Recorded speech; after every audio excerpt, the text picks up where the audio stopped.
பேசி அறிந்தோம் ஒவ்வொரு நாளும். எத்தனை மனிதரை கண்டு மகிழ்ந்தோம் ஒவ்வொரு நாளும். எத்தனை நாட்டு தமிழரை இணைத்தோம் ஒவ்வொரு நாளும். எத்தனை அமைப்பின் நட்பினை கொண்டோம் ஒவ்வொரு நாளும். எத்தனை கேள்விகள் எத்தனை பதில்கள் ஒவ்வொரு நாளும். எத்தனை எத்தனை எத்தனை எத்தனை ஒவ்வொரு நாளும். கலந்துரையாடுவோம் கலந்துரையாடுவோம் கலந்துரையாடுவோம். எத்தனை செய்திகள் பேசி அறிந்தோம் ஒவ்வொரு நாளும். எத்தனை மனிதரை கண்டு மகிழ்ந்தோம் ஒவ்வொரு நாளும்.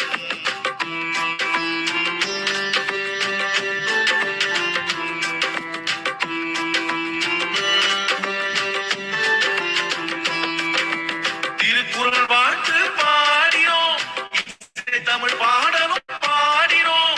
அறிவு வளர்ச்சிக்கு தேவைப்படும் வழி அனைத்தும் அனைத்தும் தேடினோம். ஆற்றல் மிகுந்த மனிதரை எல்லாம் தேடி தேடி ஓடினோம். அவர் உரை முடிந்த பின்னால் நாமும் அவருடன் கலந்து பேசினோம். உடல் நலம் பேசினோம், மனநலம் பேசினோம். பேச வேண்டிய வாழ்வின் செய்திகள் அடுக்கி அடுக்கி பேசினோம்.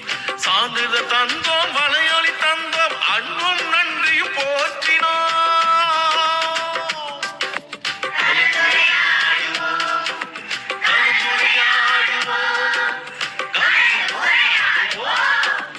எத்தனை செய்திகள் பேசி அறிந்தோம் ஒவ்வொரு நாளும். எத்தனை மனிதரை கண்டு மகிழ்ந்தோம் ஒவ்வொரு நாளும்.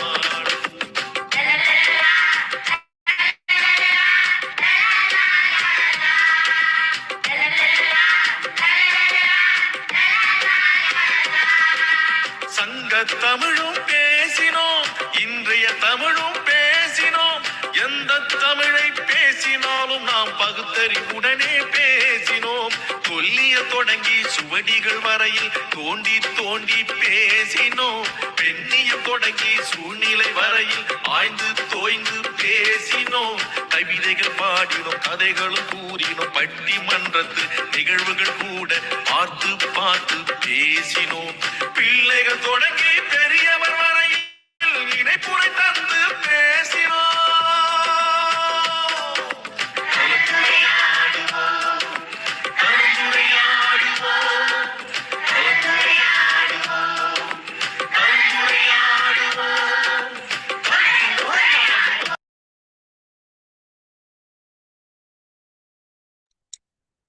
அனைவருக்கும் வணக்கம். இன்றைய நிகழ்ச்சி 2143 இன்று சிறப்பழைப்பாளர் அம்மா அவர்களை கலந்துரையாடுவோம் பேரவையின் சார்பாக வருக வருக என வரவேற்கிறோம். குரலும் பொருளும் கூறுவதற்கு சகோதர சகோதரிகளை வரவேற்கிறோம். குரலும் பொருள் வரலாற்று செய்திகள் வழங்குவதற்கு டெல்லியா பிரம்மணங்கம் ஐயாவையும் அன்புடன் அழைக்கிறோம். இசைப்பாடல் வழங்குவதற்கு செந்தமிழ் பாடகி பாக்யலட்சுமி அம்மா அவர்களையும் தென்மொழி பண்ண நீலரசன் ஐயாவையும் அன்புடன் அழைக்கிறோம். நிகழ்ச்சியின் முதல் பகுதியாக இன்றைய குரல் கூறுவதற்கு ஷாலினி அக்கா அவர்களை அன்புடன் அழைக்கிறேன். அழைத்ததற்கு நன்றி. அனைவருக்கும் வணக்கம். அதிகாரம் 15 பிறனில் விழையாமை. பிறன்பொருளால் பெற்றருகும் வேதமே ஞாலத்து அறம்பொருள் கண்டார் கண்ணில். அரண்காடில் நின்றாருள் எல்லாம் பிறன்காடில் நின்றாரின் வேதியாரில். விழிந்தாரின் மேலல்லர் மஞ்சள் தெளிந்தாரில் தீமை புரிந்தொழுகுவார். எனித்துணியர் ஆயினும் என்னாம் திணித்துணியும் தேரான் பிறனில் புகழ். எளிதனை இல்லிறப்பான் எய்தும் எஞ்ஞான்றும் விழியாது நிற்கும் பழி. நன்றி. நன்றி எங்க அக்கா. அடுத்ததாக குணமதி அக்கா அவர்களை அன்புடன் அழைக்கிறேன். அழைத்ததற்கு நன்றி. அனைவருக்கும் வணக்கம். அதிகாரம் 99 சான்றாமை. கடன்மை அல்லவை எல்லாம் கடந்து சான்றாமை மேற்கொள்பார்க்கு குணெல்லாம் சான்று அலை பிறலும் என்னிட தொழுதும் அன்று.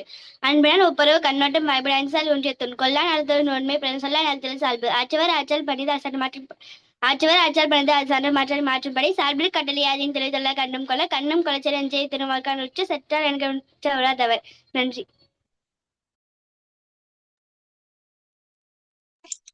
நன்றிங்க அக்கா.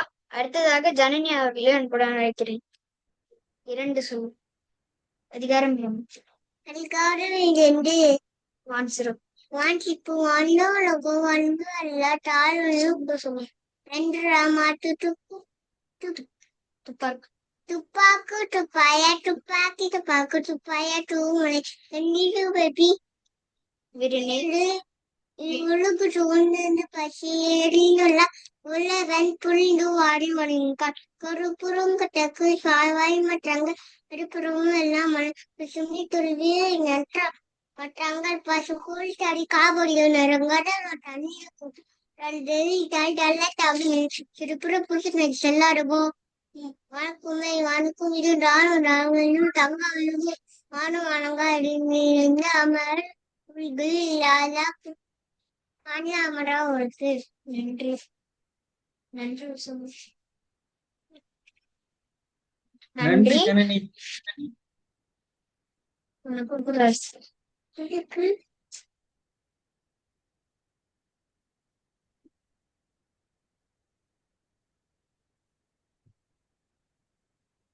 நன்றி ஜனனி. இனி இன்றைய குறளாக இப்படி தீநட்பு அதிகாரத்தினுடைய 3வது குறள். உருவது சீர்தூக்கும் நட்பும் பெறுவது கொள்வாரும் கள்வரும் நேர். இவரிடம் நட்பு கொள்வதால் தமக்கு என்ன கிடைக்கும் என்று எண்ணி பார்ப்பவருடைய நட்பும் தமக்கு தரும் கூலியை ஏற்றுக்கொள்ளும் பாலியல் தொழிலாளரும் திருடர்களும் ஒருவருக்கொருவர் சமமானவர்களே. பயனை எதிர்பார்த்து அதற்காகவே நட்பு கொள்பவரும் விலைமகளிரும் கள்வரும் ஆகிய இந்த மூவரும் ஒரே மாதிரியானவர்களே ஆவார்கள். இனி வரலாற்றில் இன்று மே மாதம் 8ஆம் நாள். இதே நாளில் 1450ஆம் ஆண்டு இங்கிலாந்தில் கென்ட் நகரில் 6ஆம் ஹென்றி மன்னனுக்கு எதிராக ஜாக்கேட் என்பவன் தலைமையில் கிளர்ச்சி இடம்பெற்றது. 1821ஆம் ஆண்டு கிரேக்க விடுதலை போர். கிரேக்கர்கள் துருக்கியர்களை கிராவியா என்ற இடத்தில் இடம்பெற்ற போரில் தோற்கடித்தனர். 1861ஆம் ஆண்டு அமெரிக்க மாநிலங்களின் கூட்டமைப்பு தலைநகராக வெர்ஜீனியாவின் ரிச்மண்ட் நகரம் தேர்ந்தெடுக்கப்பட்டது. 1886ஆம் ஆண்டு ஜோன் ஃபெர்மிட்டன் கொக்கோ கோலா என்ற பின்னர் பெயரிடப்பட்ட மின்பானத்தை கண்டுபிடித்தார். 1902ஆம் ஆண்டு கரிபியன் மட்ரிக் தீவில் பெலோ எரிமலை வெடித்ததில் சற்று 30,000 பேர் கொல்லப்பட்டனர். 1914ஆம் ஆண்டு பாரமவுண்ட் பிக்சர்ஸ் நிறுவனம் தொடங்கப்பட்டது. 1933ஆம் ஆண்டு மகாத்மா காந்தி அரிசன மக்களின் நலனுக்காக 21 நாட்கள் உண்ணாநோன்பை தொடங்கினார். 1942ஆம் ஆண்டு புக்கோஸ் தீவுகளில் நிலை கொண்டிருந்த பிரித்தானிய இலங்கை ராணுவ பிரிவைச் சேர்ந்த ராணுவத்தினர் கிளர்ச்சியில் ஈடுபட்டனர். இக்கிளர்ச்சி அடக்கப்பட்டு 3 தூக்கில் இடப்பட்டனர். 1945ஆம் ஆண்டு அல்ஜீரியாவில் சேட்டிஃப் என்ற இடத்தில் நூற்றுக்கணக்கான அல்ஜீரியர்கள் பிரெஞ்சு படைகளினால் கொல்லப்பட்டனர். இதே ஆண்டில் ஜெர்மானிய படைகள் நிபந்தனையின்றி சரணடைந்தார்கள். 1984ஆம் ஆண்டு லாஸ் ஏஞ்சல்ஸ் ஒலிம்பிக் விளையாட்டுப் போட்டிகளை புறக்கணிக்கப் போவதாக சோவியத் ஒன்றியம் அறிவித்தது. 2007ஆம் ஆண்டு புதிய வட அயர்லாந்து உயர் சபை அமைக்கப்பட்டது. இதே நாளில்தான் சர்வதேச செஞ்சிலுவை நாள் கொண்டாடப்படுகிறது. போரின் போது பாதிக்கப்பட்டவர்களுக்காக உதவி செய்யும் நோக்கில் உருவான அமைப்புதான் ரெட் கிராஸ் என்று சொல்லப்படும் செஞ்சிலுவை. இதற்கு காரணமானவர் ஹென்றி டுனாண்ட். இவர் 1828ஆம் ஆண்டு மே 8ஆம் நாள் பிறந்தார். முதன்முறையாக 1848ஆம் ஆண்டு மே 8 அன்று செஞ்சிலுவை நாள் கொண்டாடப்பட்டது. பின்னர் 1884ஆம் ஆண்டிலிருந்து செஞ்சிலுவை நாள் மற்றும் சிகப்பு பிறை நிலா நாளாக மே 8 கொண்டாடப்படுகிறது. இதை வாய்ப்பிற்கு நன்றி, வணக்கம். நன்றிங்க ஐயா. ஐயா இசைப்பாடல் முத்து குணமதி. அடுத்ததாக இசைப்பாடல் வழங்குவதற்கு குணமதி அக்கவர்களை அன்புடன் நினைக்கிறேன்.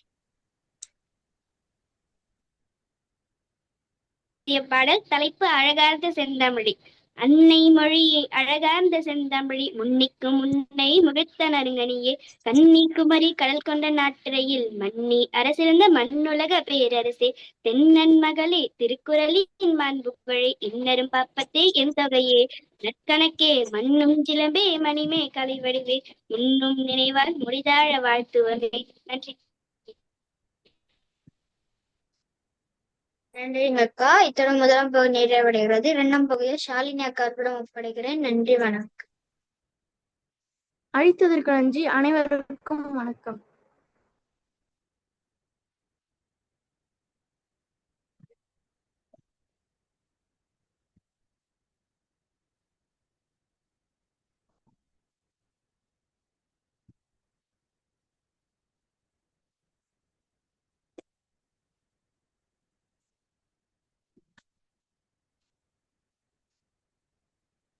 கலந்துரையாடுவோம் பேரவை தமிழ்நாடு நடத்தும் கல்வி களம். நிகழ்வு எண் 2143 8/5/2026 வெள்ளிக்கிழமை மாலை 5 மணி. இன்றைய சிறப்பழைப்பாளர் கவிஞர் க. சரஸ்வதி உமாலட்சுமி அம்மா. தனியார் பள்ளி ஆசிரியர், நன்றாக பாடம் நடத்தி 100% தேர்ச்சி கொடுப்பவர், நேர மேலாண்மையை கடைபிடிப்பவர், மாணவர்களின் முன்னேற்றத்தில் பெரிதும் அக்கறை உள்ளவர், தன்னம்பிக்கை பேச்சாளர், கலந்துரையாடுவோம் பேரவையின் முன்னாள் ஒருங்கிணைப்பாளர், புத்தக ஆசிரியர், இயற்கையோடு இயைந்த வாழ்க்கையை நெறிப்படுத்துபவர். அம்மா தங்கள் எடுத்துக்கொள்ளும் தலைப்பு கல்வி கூடத்தில் என் குரல். தங்கள் 6 மணி வரை உரையாற்றலாம். தொடங்குங்களம்மா. நன்றி ஷாலினி அவர்களே. கல் தோன்றி மண் தோன்றா காலத்தே வாளோடு முன் தோன்றிய மூத்த குடியின் மூச்சாய் பிறந்த முத்தமிழே, குறிஞ்சியின் குயிலிசையாய் இனிமை தரும் எம்மொழியே, முல்லையின் மென்மை போல் மனதை வருடும் எம்மொழியே, மருத நிலம் வளம் போல் அறிவை வளர்க்கும் எம்மொழியே, நெய்தலை போல உலகம் எங்கும் பரவி இருக்கும் செம்மொழியே, பாலையின் வெம்மையிலும் உயிருக்கு தண்ணீராய் திகழும் என் தாய் தமிழே, உமக்கு என் வணக்கம். அகத்தினையின் அன்பையும் புறத்தினையின் வீரத்தையும் ஒரே சொற்களில் சுமந்து நிற்கும் சங்கத் தமிழின் சுவடுகளை மனதில் ஏந்தி கல்வி களத்தில் பயணிக்க இருக்கும் கலந்துரையாடுவோம் பேரவையின் வலைதளத்தில் இணைந்திருக்கும் ஆன்றோர் சான்றோர் பெருமக்களுக்கும், தலைமை ஒருங்கிணைப்பாளர், பேராசிரியர், இயக்குனர், நான் ஓர் IAS அகாடமி மதிப்பிற்குரிய தமிழ் இயலன் கண்ணம்மாள் அவர்களுக்கும், நெறியாளர்கள், தொடர் வருகையாளர்கள், முதல் பகுதியை சீர்தூக்கி எடுத்துச் செல்லக்கூடிய ஆளுமைகள், வலைதளத்தில் இணைந்திருக்கும் தமிழ் சொந்தங்கள், முன்னாள் ஒருங்கிணைப்பாளர்கள் மற்றும் என் இளந்தளிர்கள் அனைவருக்கும் உமாவின் வணக்கம். நான் ஒரு தனியார் பள்ளி ஆசிரியர். அதை முதலில் தங்களுக்கு தெரிவித்துக் கொள்கிறேன். தனியார் பள்ளி ஆசிரியர் என்றால் எந்த அளவிற்கு கருத்து சுதந்திரம் இருக்கும், எந்த அளவிற்கு செயல் சுதந்திரம் இருக்கும் என்பது நாம் அறிந்ததே. இதையெல்லாம் மீறி நம்ம எப்படி வகுப்பறையில கல்வியையும் தாண்டி என் மாணாக்கர்களிடம் கல்வியை தாண்டி பல சமூக செயல்பாடுகள், ஒழுக்க நெறிகள், அன்பு, பொறுமை, கருணை மற்ற ஏனைய செயல்களை எப்படி நான் கொண்டு போய் சேர்க்கிறேன் என்பதை இந்த கல்வி களத்தில் நான் கலந்துரையாட உள்ளேன். காலையில அறக்க பறக்க கிளம்பி வகுப்பறைக்குள்ள நுழையிறவதான் இந்த உமா. ரொம்ப எல்லா வேலையும் பாக்குறதுக்கு ஆள் எல்லாம் இருக்குனால நான் ஒரே ஆள் தான். நான் ஒன் மேன் ஆர்மி தான், அதை முதல்ல தெரிவிச்சுக்கிறேன்.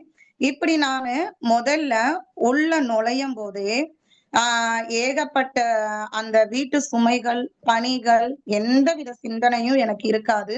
முதல்ல ஒரு மாதத்துக்கு எனக்கு கொஞ்சம் கஷ்டமா இருந்துச்சு. உள்ள போனேன்னு, ஐயோ இந்நேரத்துக்கு நம்ம என்ன பண்ணுவானோ, நம்ம பையன் என்ன பண்ணுவானோ, அந்த வேலையை முடிச்சிட்டாங்களா, இந்த வேலையை முடிச்சிட்டாங்களாம் அப்படி இருக்கும்.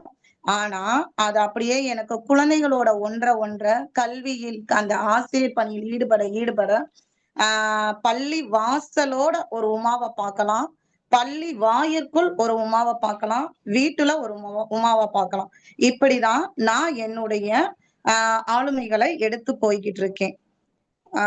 நான் ஒரு பயிற்சி பெற்ற ஒரு ஆசிரியரா தான் இருக்கேன். ஆனா அதே ஆசிரியர் பயிற்சி நம்ம பார்க்கக்கூடிய வேலைக்கு துணை புரியுதா அப்படின்னா இல்லைன்னு தான் சொல்லுவேன். அப்ப எப்படி நீங்க டீச்சரா இருக்க முடியும், ஆசிரியரா இருக்க முடியும், என்னம்மா இப்படி சொல்றீங்க அப்படின்னு ஒரு வினா எழலாம். நான் படித்த படிப்பு ஒரு துருப்புச்சீட்டாகவே எனக்கு இருக்கிறது.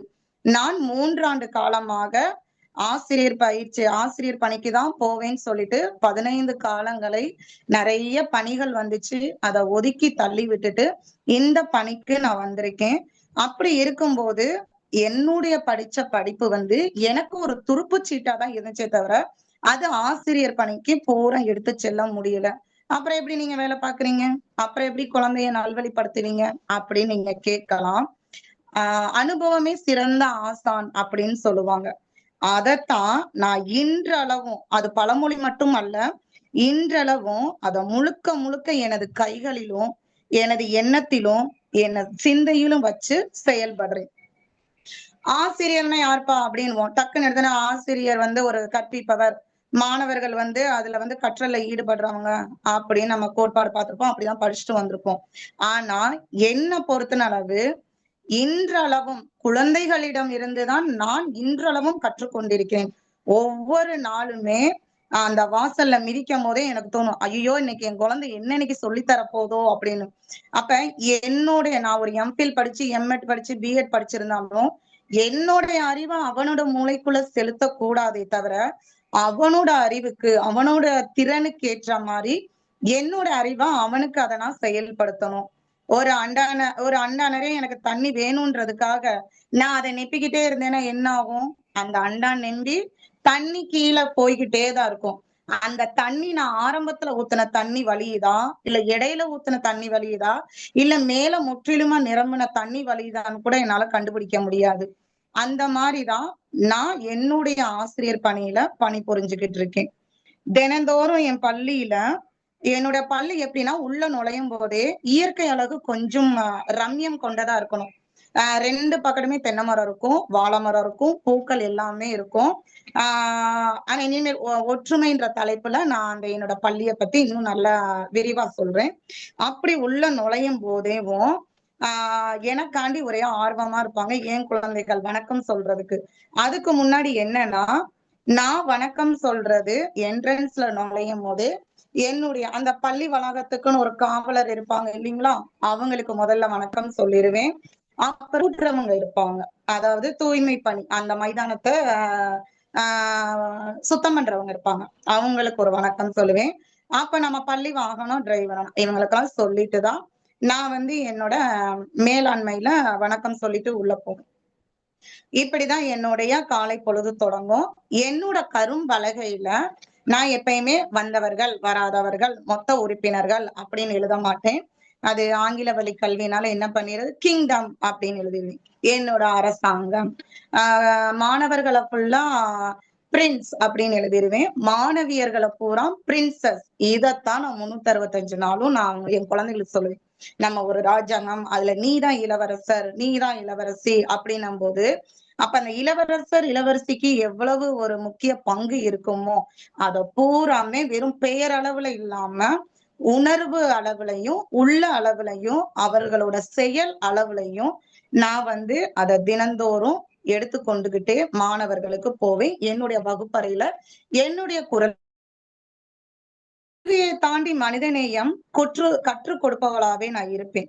நான் சொல்லுவேன் அடிக்கடி, கல்வி எங்க வேணாலும் யார் வேணாலும் எப்ப வேணாலும் படிச்சுக்கலாம். நல்ல பழக்க வழக்கங்களை இந்த பள்ளியில இந்த வகுப்பறையில தான் கத்துக்கிற முடியும்னு இது நான் தினந்தோறும் என் மாணவர்களுக்கு சொல்லக்கூடிய மந்திர சொல். இன்றைய உலகுல கல்வி அறிவு அதிகமா இருந்தாலும் மனித நேயம் அந்த அளவுக்கு இருக்கானா அது மிக பெரிய கேள்விக்குறியே. கல்வி இருக்கிற அளவுக்கு மனிதநேயம் இருக்கான்றத பத்தி நம்ம வந்து அது ரொம்ப யோசிச்சுட்டு இதோனா சுருக்கமா சொல்லணும்னா இப்ப வந்து போர் நடந்துகிட்டு இருக்கீங்களா, அதுலயே நம்ம தெரிஞ்சுக்கலாம். தினந்தோறும் எனது வகுப்பறையில் அன்பு, கருணை, உதவும் மனப்பான்மை, பிறரை மதிக்கும் பண்பு, இது எல்லாமே தினந்தோறும் நான் பதிவு செஞ்சுக்கிட்டே இருப்பேன். இது எல்லாமே சொல்றது தானம்மா, நீங்களும் அதாமா சொல்றீங்க அப்படின்னு மட்டும் ஒரு 3 மாதத்திற்கு புது சூழ்நிலையை விடுத்து அவர்கள் வீட்டை விடுத்து அவர்கள் ஏற்கனவே பள்ளியில் பயின்ற ஆசிரியர்கள் விடுத்து எல்லாமே புதுசு புதுசா தெரியும். வகுப்பறை, மேஜை, ஆசிரியர், கல்வி எல்லாமே புதுசா இருக்கும். அதனால நான் என்ன பண்ணுவேன்னா முதல்ல குழந்தைகளை முதல்ல நான் நூல்களை படிக்கிறேன்னு இல்லையோ குழந்தைகளோட இதயத்தை படிச்சுக்கிறேன். நாவே என்னைய புரிஞ்சுக்கிட்டாதான் நான் சொல்ற படிப்பு பாடங்களை அவன் புரிஞ்சுக்கிருவான்றத நான் வந்து நம்புறவ இல்ல. 3 வருடங்களாக அதை கண்கூடா அத சோதனையை நிகழ்த்தி அதுல நான் வெற்றியும் கண்டிருக்கேன்றத இந்த கலந்துரையாடுவோம்ல நான் வந்து ரொம்ப பெருமையா சொல்லிக்கிடுவேன். அப்ப முதல்ல அவன் அந்த உள்ள வரும்போது என்ன அவன் ஏத்துக்கணும், இவங்கதான் நம்ம ஆசிரியர், இவங்ககிட்ட தான் படிக்க போறோம் அப்படின்னும் போது நான் 1 மாத காலம் வந்து அவங்கள ஏன் இதுக்கு மாற விட மாட்டேன். நான் அந்த குழந்தைகளோடவே மாறிடுவேன். ஒவ்வொருத்தவங்க எப்படி, அம்மா அப்பா அவன் எப்படி வந்து வர்றான், ஒவ்வொரு வீட்டு சூழ்நிலை எப்படி, அப்பா அம்மா எப்படி இருக்காங்க, படிச்சவங்களா, 2 பேருமே வேலை பாக்குறாங்களா, நான் சொல்லுவேன், மேம் இன்னும் எங்க அப்பா அம்மா எல்லாம் வரமாட்டாங்க மேம், நான் மட்டும்தான் போய் தனியா உட்கார்ந்து இருக்கணும், நான் உங்க கூட வரவா, அது வரையும் வீட்டுல ஒத்தையில தான் உட்கார்ந்து இருக்கணும் அப்படின்லாம் சொல்லும் போது சோ அவன் எப்பேற்பட்ட சூழ்நிலையில இருந்துகிட்டு இருக்கான் அப்படின்றதெல்லாம் எனக்கு தெரிஞ்சிடும்.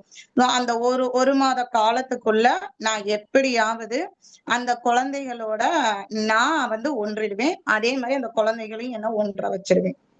அன்பு அன்புன்றதுக்கு எல்லார்ட்டையும் அன்பாயிருன்னா குழந்தை இருக்காது. நம்ம முதல்ல அன்பா இருக்கணும். எப்பயுமே எல்லா கிளாஸ்லயும் குச்சி இருக்கும். என்னோட வகுப்பறையில குச்சின்றதே இருக்காது. அப்ப எப்படிம்மா நீங்க அவங்கள கையாளுவீங்க அப்படின்னு கேட்பாங்க. ஒரே ஒரு என்னுடைய குரல்ல இருந்து ஒரு அதிகப்படியான ஒரு குரல் ஒலியை எழுப்புவேன்.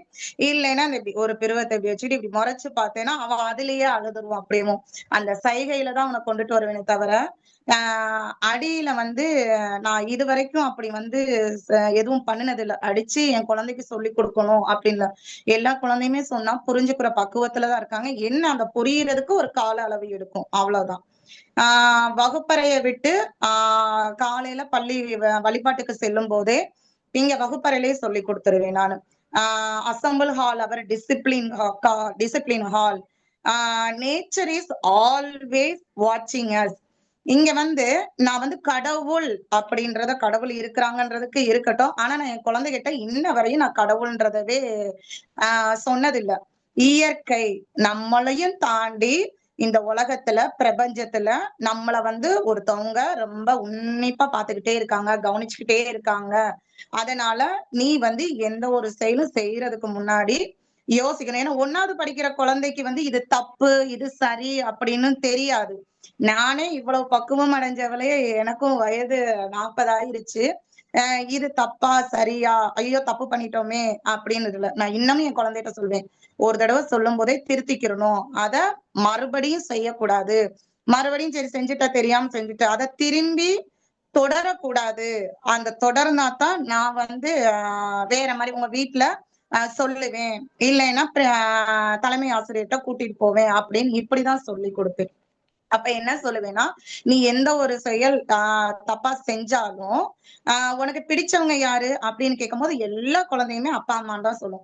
அப்ப அந்த இயற்கை நம்ம பிரபஞ்சம் என்ன பண்ணுவோம், உங்களுக்கு தண்டனை கொடுக்காது, உங்களுக்கு பிடிச்சவங்களுக்கு தான் தண்டனை கொடுக்கும் போது இத நான் 3 வருஷமா இந்த வார்த்தையை சொல்லி என் குழந்தைய வளர்த்துட்டு வரேன். என்னோட பள்ளியில எந்த குழந்தையுமே இன்ன வரையும் பென்சிலை தெரியாம எடுத்து திருடி வச்சுட்டான், ரப்பரை தெரியாம எடுத்து திருடி வச்சுட்டான், அம்மா அப்பாட்ட சொல்ல மறைக்கக்கூடிய விஷயத்த கூட என்கிட்ட சொல்லியிருக்காங்க. ஏன்னா மேம் என்ன மேம் உங்க பிள்ளை இப்படி சொல்றாரு அப்படியா, மேம் என்கிட்ட கூட இந்த சொல்லலையே மேம், உங்ககிட்ட எப்படி சொன்னா, என்னால நம்பவே முடியலையே அப்படின்னு சொல்லுவாங்க. சோ இத நான் தினந்தோறும் கல்வியை தாண்டி தினந்தோறும் பதிய வைக்கக்கூடிய செயல். ஏதாவது ஒண்ணு நடந்தா கூட ஐயோ இந்நேரம் பிரபஞ்சம் நம்மளை பார்த்திருக்குமே, அவன் சொல்லிருவான், மேம் நீங்க நேச்சர்கிட்ட சொல்லுங்க, யூனிவர்ஸ்ட சொல்லிருங்க, நான் இப்படி பண்ணிட்டேன், இன்னைக்கு பனிஷ் பண்ணிருவாங்க என்னோட டாடி மம்மி அப்படின்னுவாங்க. சோ அந்த அளவுக்கு குழந்தை உண்மையுள்ளவனா என் கூட வெளிப்படையா பேசுறது எனக்கு ரொம்ப பிடிக்கும். 2வது நம்மளுக்கு பள்ளியில நீர் இடைவேளை எல்லாம் விடுவாங்க. அப்ப 1வதுல இருந்து 8வது வரையும் இருக்கக்கூடிய மாணாக்கர்கள் என்னுடைய பள்ளியில இருக்காங்க. அண்ணங்க ஏதாவது தண்ணியை பிடிச்சு ஊத்துனாலோ சேட்டை பண்ணாலும் உங்களுக்கு தெரியும் இல்லைங்களா, நீர் இடைவேளையில என்னென்னலாம் பண்ணுவாங்கன்னு. நீ அதை பண்ணக்கூடாது, யாரு எந்த அண்ணா பண்ணினாலும் என்கிட்ட சொல்லணும் அப்படின்னு நான் சொல்லி வச்சிருவேன். அதனால பெரிய பசங்க ஐயோ உமா மிஸ் கிளாஸ் பையங்களா, இவங்க நம்ம ஏதாவது பண்ணனா கூட போய் அவங்க மிஸ்டர் சொல்லிருவாங்க அப்படின்னு சொல்லிட்டு எதுவும் மித்ததும் செய்ய மாட்டாங்க.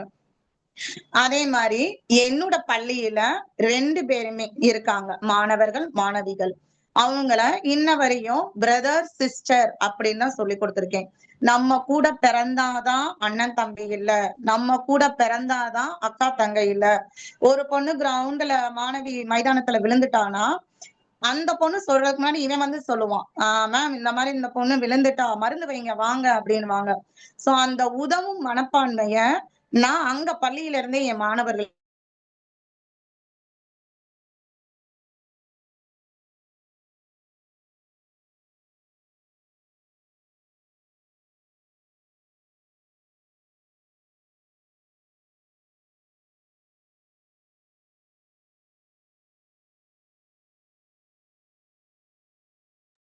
குரலும் போது எனக்கு கேட்கலையே, உங்களுக்கு கேக்குதா? இல்லைங்கய்யா. ஐயா யாருக்கும் கேட்கலையா? ஏதோ அழைப்பு வந்திருக்கு ஒண்ணுமே நினைக்கிறேன் உங்களுக்கு. போடலையா? உங்களுக்கு ஏதோ அழைப்பு வந்திருக்கலாம்.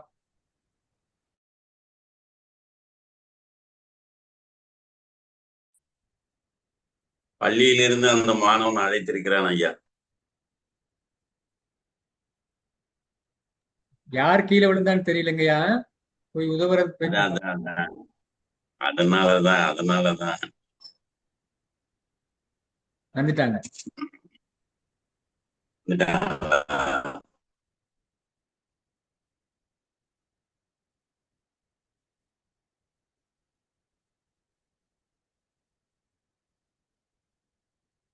சரஸ்வதி ஐயா அவர்களை மின்தடை ஏற்பட்டுள்ளது ஐயா, பேசிட்டு கேட்கல, அதனால் மியூட் இருக்கீங்க.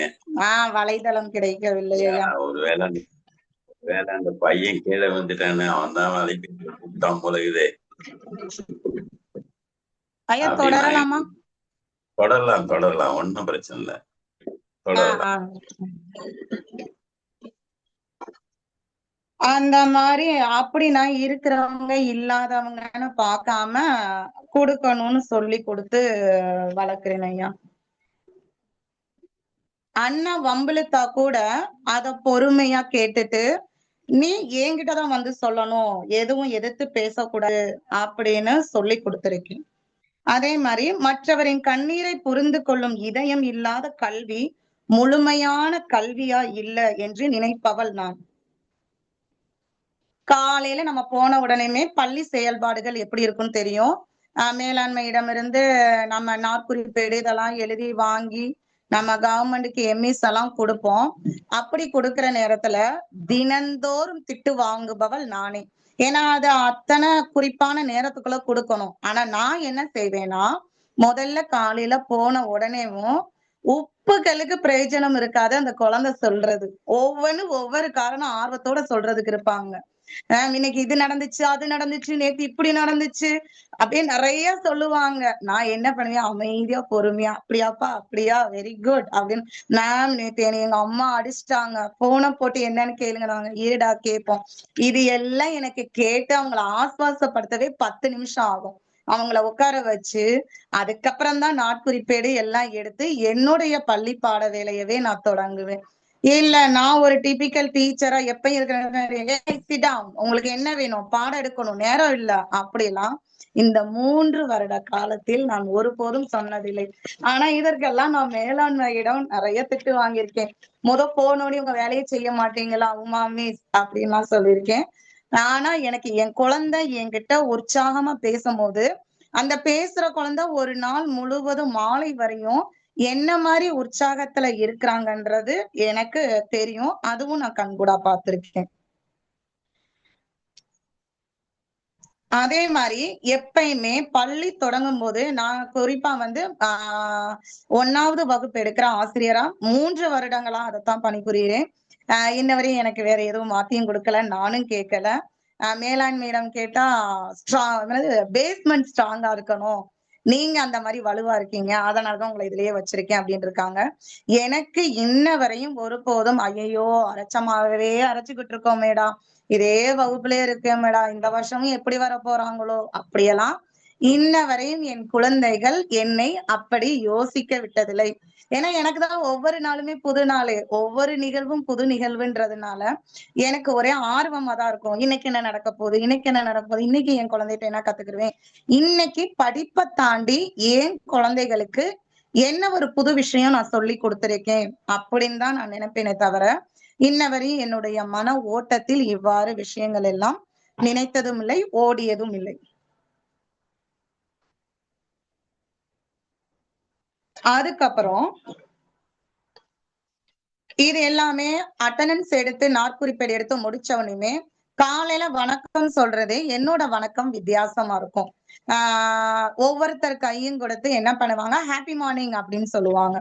அப்ப ஹாப்பி மார்னிங் சொல்லும் போதேவும் எத்தனை குழந்தை என்கிட்ட வந்து கை கொடுக்குது, எத்தனை குழந்தை சோகமா அந்த இடத்துலயே உட்கார்ந்துருக்கு. 2வது கை கொடுக்குற குழந்தையெல்லாம் நெகை வெட்டி இருக்கான்னு அவங்களுக்கே தெரியாம நான் செக் பண்ணிடுவேன். அதே மாதிரி அவங்களோட உடல் தட்பவெப்ப நிலை எப்படி இருக்கு, கொஞ்சம் ஒரு மாதிரி உடம்பு வந்து தட்பவெப்ப நிலை அதிகமா இருந்துச்சுன்னா நீர் இடைவெளியில அம்மா உங்க பிள்ளைக்கு இந்த மாதிரி உடம்பு ஹீட்டா இருக்கு அப்படின்னா, ஆமாம்மா நேத்து நைட்டு லைட்டா காய்ச்சல் அடிச்சிச்சு அப்படின்னு சொல்லுவாங்க. இந்த மாதிரி எல்லாம் எனக்கு கண்டுபிடிக்க ஏதுவா இருக்கும். ரெண்டாவது அவங்க அந்த மாதிரி கொடுக்கும் போது ஒருத்தன் வந்து கை கொடுக்கலாம், ஏன்டா இன்னைக்கு நீ மட்டும் இவ்வளவு சேடா சோகமா இருக்க அப்படின்னு கேட்டோம்னா உடனே அதுக்கு ஒரு காரணம் சொல்லுவாங்க. சோ அந்த காலை வணக்கத்திலேயே அவங்களுக்கு கை கொடுக்கும் போதே அவங்களோட மன ஓட்டத்தையும் சேர்ந்து தெரிஞ்சுக்கிறேன். ரெண்டாவது, உளவியல் பிரகாரம் ஒரு ஆசிரியர் குழந்தையை வந்து 9 முறை தொட்டு பாடங்களை சொல்லி கொடுக்க, அது எப்படியாப்பட்ட சூழ்நிலை வேணாலும் இருக்கலாம். அந்த மாதிரி தொட்டு சொல்லி கொடுக்கும் போது அவங்க வந்து கற்றல் கற்பித்தல்ல வந்து முழுமையா ஈடுபடுவாங்க அப்படின்னு பல கல்வியல் கோட்பாடுகள் ஃபுல்லா கோட்பாட்டாளர்கள்லாம் சொல்லியிருக்காங்க.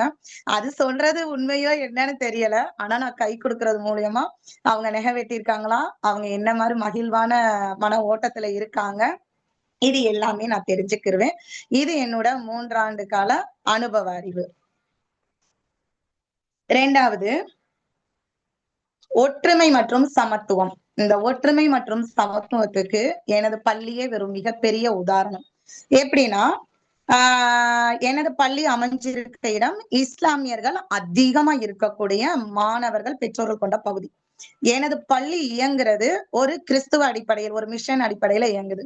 அதுல பணிபுரியறவங்க நாங்க 1-2 இந்துக்களும் இருக்கோம். சோ இப்படி அதிகமா வந்து நாங்க இருக்கக்கூடியதுல இது வரைக்கும் என்னோட குழந்தைகளை ஏன் கடவுள் தான் பெருசு, ஓம் கடவுள் தான் பெருசு, நாங்க இத்தனை அழகா வந்து சாமி கும்புறோம், நாங்க இப்படி பண்றோம் அப்படின்னு சொல்லப்போனா இஸ்லாமிய மாணவர்கள் நிறைய பேர் எனக்கு மாலையில மதர்சா போறது, அங்க என்ன சொல்லி தருவாங்க, எல்லாமே என்னோட கலந்துரையாடுற மாதிரிதான் வச்சுக்கிருவேன். ஒவ்வொருத்தவங்க இதெல்லாம் கேட்பாங்களா என்னன்னு தெரியல. நான் கேட்பேன், நேத்து மதர்சால என்னடா படிச்ச, எல்லா ஆசிரியருமே ஹோம்ஒர்க் என்ன பண்ணியா எடுன்னுவாங்க. அப்ப அவன் அந்த குழந்தை ஆர்வமா சொல்லும் போது பாத்துக்கோ கடவுள் இப்படி சொல்லியிருக்காரு, இது மாதிரி நீ நடந்துக்கிறணும் அப்படின்னு நான் சொல்லுவேன். ஜாதி, மதம், மொழி, நிறம், மாணாக்கரை பிரிக்க கூடாது என்பதில் ஆணித்தரமாக இருப்பவள் நான். நமது வகுப்பறை தான் சிறிய சமூகம். அதத்தான் ஒரு சமூகமா, கூட பிறந்தாதான் அக்கா தங்கச்சி இல்ல, எல்லாரும் அக்கா தங்கச்சி தான், யாருக்கு என்ன நடந்தாலும் சொல்லணும். அதே மாதிரி சொல்லுவாங்க, மேம் என் பையன் ரொம்ப வெகுளியா இருக்கான் மேம், பொம்பளை பிள்ளையோட உட்கார வைங்க மேம், அப்பதான் அந்த கருத்து அவனுக்கு வரும் அப்படின்னுவாங்க. இப்படியெல்லாம் பெற்றோர்களே இன்றைய காலகட்டங்கள் இருக்கும் போது இது வரைக்கும் நான் இரு பாலரையும் தனித்தனியா உட்கார வச்சது இல்ல. ரொம்ப சேட்டை பண்ற பையனை மாணவிகளோட உட்கார வச்சிருவேன். ஏன்னா அவன் அடிக்கடி அறிவுறுத்திக்கிட்டே இருப்பா, இப்படி பண்ணாத. அதே மாதிரி கொஞ்சம் அதாவது சுறுசுறுப்பா இல்லாத குழந்தை, ரொம்ப ஒரு மாதிரி லேட்டா எல்லா ஆக்டிவிட்டியும் பண்ணுவான், அவனை ஒரு சுறுசுறுப்புல குழந்தைகிட்ட உட்கார வச்சானா அவனும் மாறுறான். இதுவும் நான் பார்த்தோம்னா அந்த பொண்ணு புத்தகத்தை எடுத்தோடனையும் அவ பக்கத்துல உள்ளவன்ட்ட சொல்றா, ஏய் புத்தகத்தை எடு வேமா, மிஸ் பாடம் நடத்த போறாங்க அப்படின்னும் போது அந்த ஆசிரியரையும் தாண்டி அங்க ஒரு சமூக கற்றல் கற்பித்தல் விளைவு நடக்குதுன்னு நான் தெரிஞ்சுக்கிட்டேன். அதனால இரு பாலரையும் நான் இது வரைக்கும் தனித்தனியா பிரிச்சு உட்கார வச்சது இல்லை. அனைவரும் சமம் என்பதை அக்கா அண்ணா என்ன சொன்னாலும் கேட்கணும். அதே மாதிரி பிளீஸ் மூவ் அப்படின்லாம் இது வரைக்கும் சொன்னதுல, பிரதர் பையனா இருந்தா பிளீஸ் மூவ் பிரதர் அப்படின்னு சொல்லி கொடுப்பேன். பெண் பிள்ளையா இருந்தா பிளீஸ் மூவ் சிஸ்டர். இது வந்து நான் 365 நாளும் என்னோட பள்ளியில நான் இருக்கிற வரைக்கும் நான் இது நடத்தக்கூடியது. இன்னைக்குதான் இப்படி சேலை கட்டி பூ வச்சு இருக்கிறேன். ஆனா நான் இயற்கையாவே என் பள்ளிக்கு நான் இப்படி ஒரு நாளும் போனதில்லை. ஆசை இருக்கும், ஆனா ஏன் போனதில்லைன்னா ஒரு நாளுக்கு எங்க வீட்டுல விசேஷம் முடிச்சு அரை நேரத்துக்கு பள்ளிக்கு செல்ற மாதிரி இருந்துச்சு. ரொம்ப எல்லாம் இப்பெல்லாம் இதே மாதிரிதான் போனேன். அப்ப எப்பயுமே குழந்தைங்க என் பக்கத்துல நிக்கும் போது என்னுடைய சேலையோட ஓரத்தை பிடிச்சு நோண்டிக்கிட்டே நிப்பாங்க, இல்ல இப்படி ரொம்ப உரசிக்கிட்டே இருப்பாங்க. நானும் இது வரைக்கும் தள்ளி நில்லுடா ஒதுங்கி நில்லுடான்னா சொன்னது இல்ல.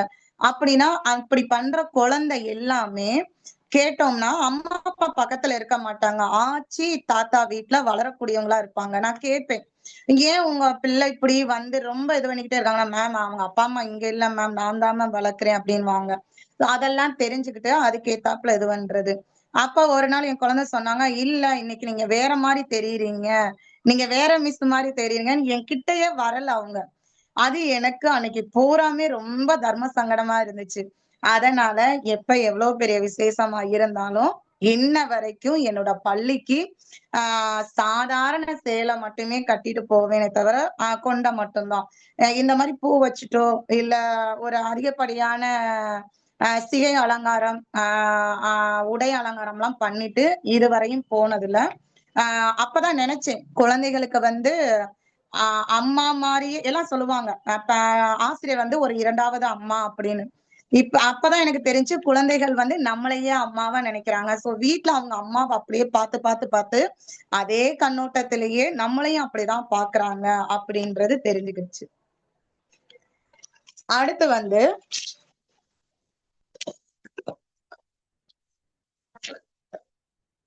கல்வியை தாண்டி, என்னடா கல்வியை தாண்டின்னு சொல்றாளே அப்படின்னு நீங்க நினைக்கலாம். கல்வி வந்து எல்லாருமே அதான் சொல்றேன், எல்லாருமே கொடுப்பாங்க. ஆனா கல்வியை தாண்டி கொடுக்கறதுதான் அங்க முக்கியம். குழந்தைகளுக்கு எப்பவுமே நம்பர் ஒன்னா வரணும்னு சொல்லுவாங்க. ஆனா இன்றளவும் எந்த ஒரு குழந்தை வந்து அடித்தளத்துல இருக்கோ, புரிதல் படிப்புல இல்ல புரிதல் இருக்கும், அந்த குழந்தையத்தான் நான் உற்சாகப்படுத்தி வருவேன். முதல் மதிப்பெண் எடுக்கிறவங்க எல்லாம் என்னோட வகுப்பறையில கடைசியா தான் அமருவாங்க. அம்மா அப்பா அரவணைப்புல இல்லாதவங்க, கொஞ்சம் இந்த மாதிரி கற்றல் அடைவு திறன்ல கம்மியா இருக்கிறவங்க எப்பயுமே என் அருகிலேயே, என் முன்னாடி கூட இல்ல, என்னோட இதுங்க என் அருகிலேயே அமர்ந்திருப்பேன். இல்லைன்னா அந்த குழந்தை எங்க உட்கார்ந்துருக்கோ அந்த குழந்தைய தேடிதான் உட்காருவேன். சொல்லுவாங்க மேலாண்மையில இருந்து, உமா மிஸ்ஸுக்கு டேபிளும் சேரும் தேவையே இல்ல, எல்லாரும் வந்தோடனே மிஸ்ஸோட அந்த நாற்காலி தான் பார்ப்பாங்கன்னா அதுல உட்காரவே மாட்டேன். எப்பயுமே தினம் ஒரு நாளைக்கு ஒவ்வொரு மாணவர்கள்கிட்டையும் உட்கார்ந்துதான் வருவேன். ஏன்னா அப்பதான் அந்த ஒவ்வொரு மாணவர்களும் எப்படி இருக்காங்க என்னன்றத நான் தெரிஞ்சுக்கிற முடியும். ஏன்னா உட்காரும் போது நம்ம சும்மா உட்கார மாட்டோம். அந்த குழந்தை ஏதாவது 2 பேசுவோம், நம்ம பேசுவோம், அப்படியாடா இதுவாடா அதுவாடான்னு பேசும்போது கற்றலையும் தாண்டி இன்னும் அவங்களோட இதயத்துல என்னால ஊடுருவ முடியும். நான் ஊடுருவிட்டாலே நான் சொல்லித்தர படிப்பா அவங்க ஆட்டோமேட்டிக்காவே எடுத்துக்கிருவாங்க. நான் ரொம்ப வற்புறுத்தி இப்படி படிக்கணும் அப்படி படிக்கணும் சொல்றது இல்லை. இனி அவங்க ஏத்துக்கிட்டாலே நான் சொல்லித்தரக்கூடிய படிப்பையும் அவங்க தன்னால ஏத்துக்கிருவாங்க. அதனால வெற்றியை விட தோல்வியை எதிர்கொள்ள அதிகம் எனது வகுப்பறையில் எனது குரலை நான் பதிவு செய்வேன்.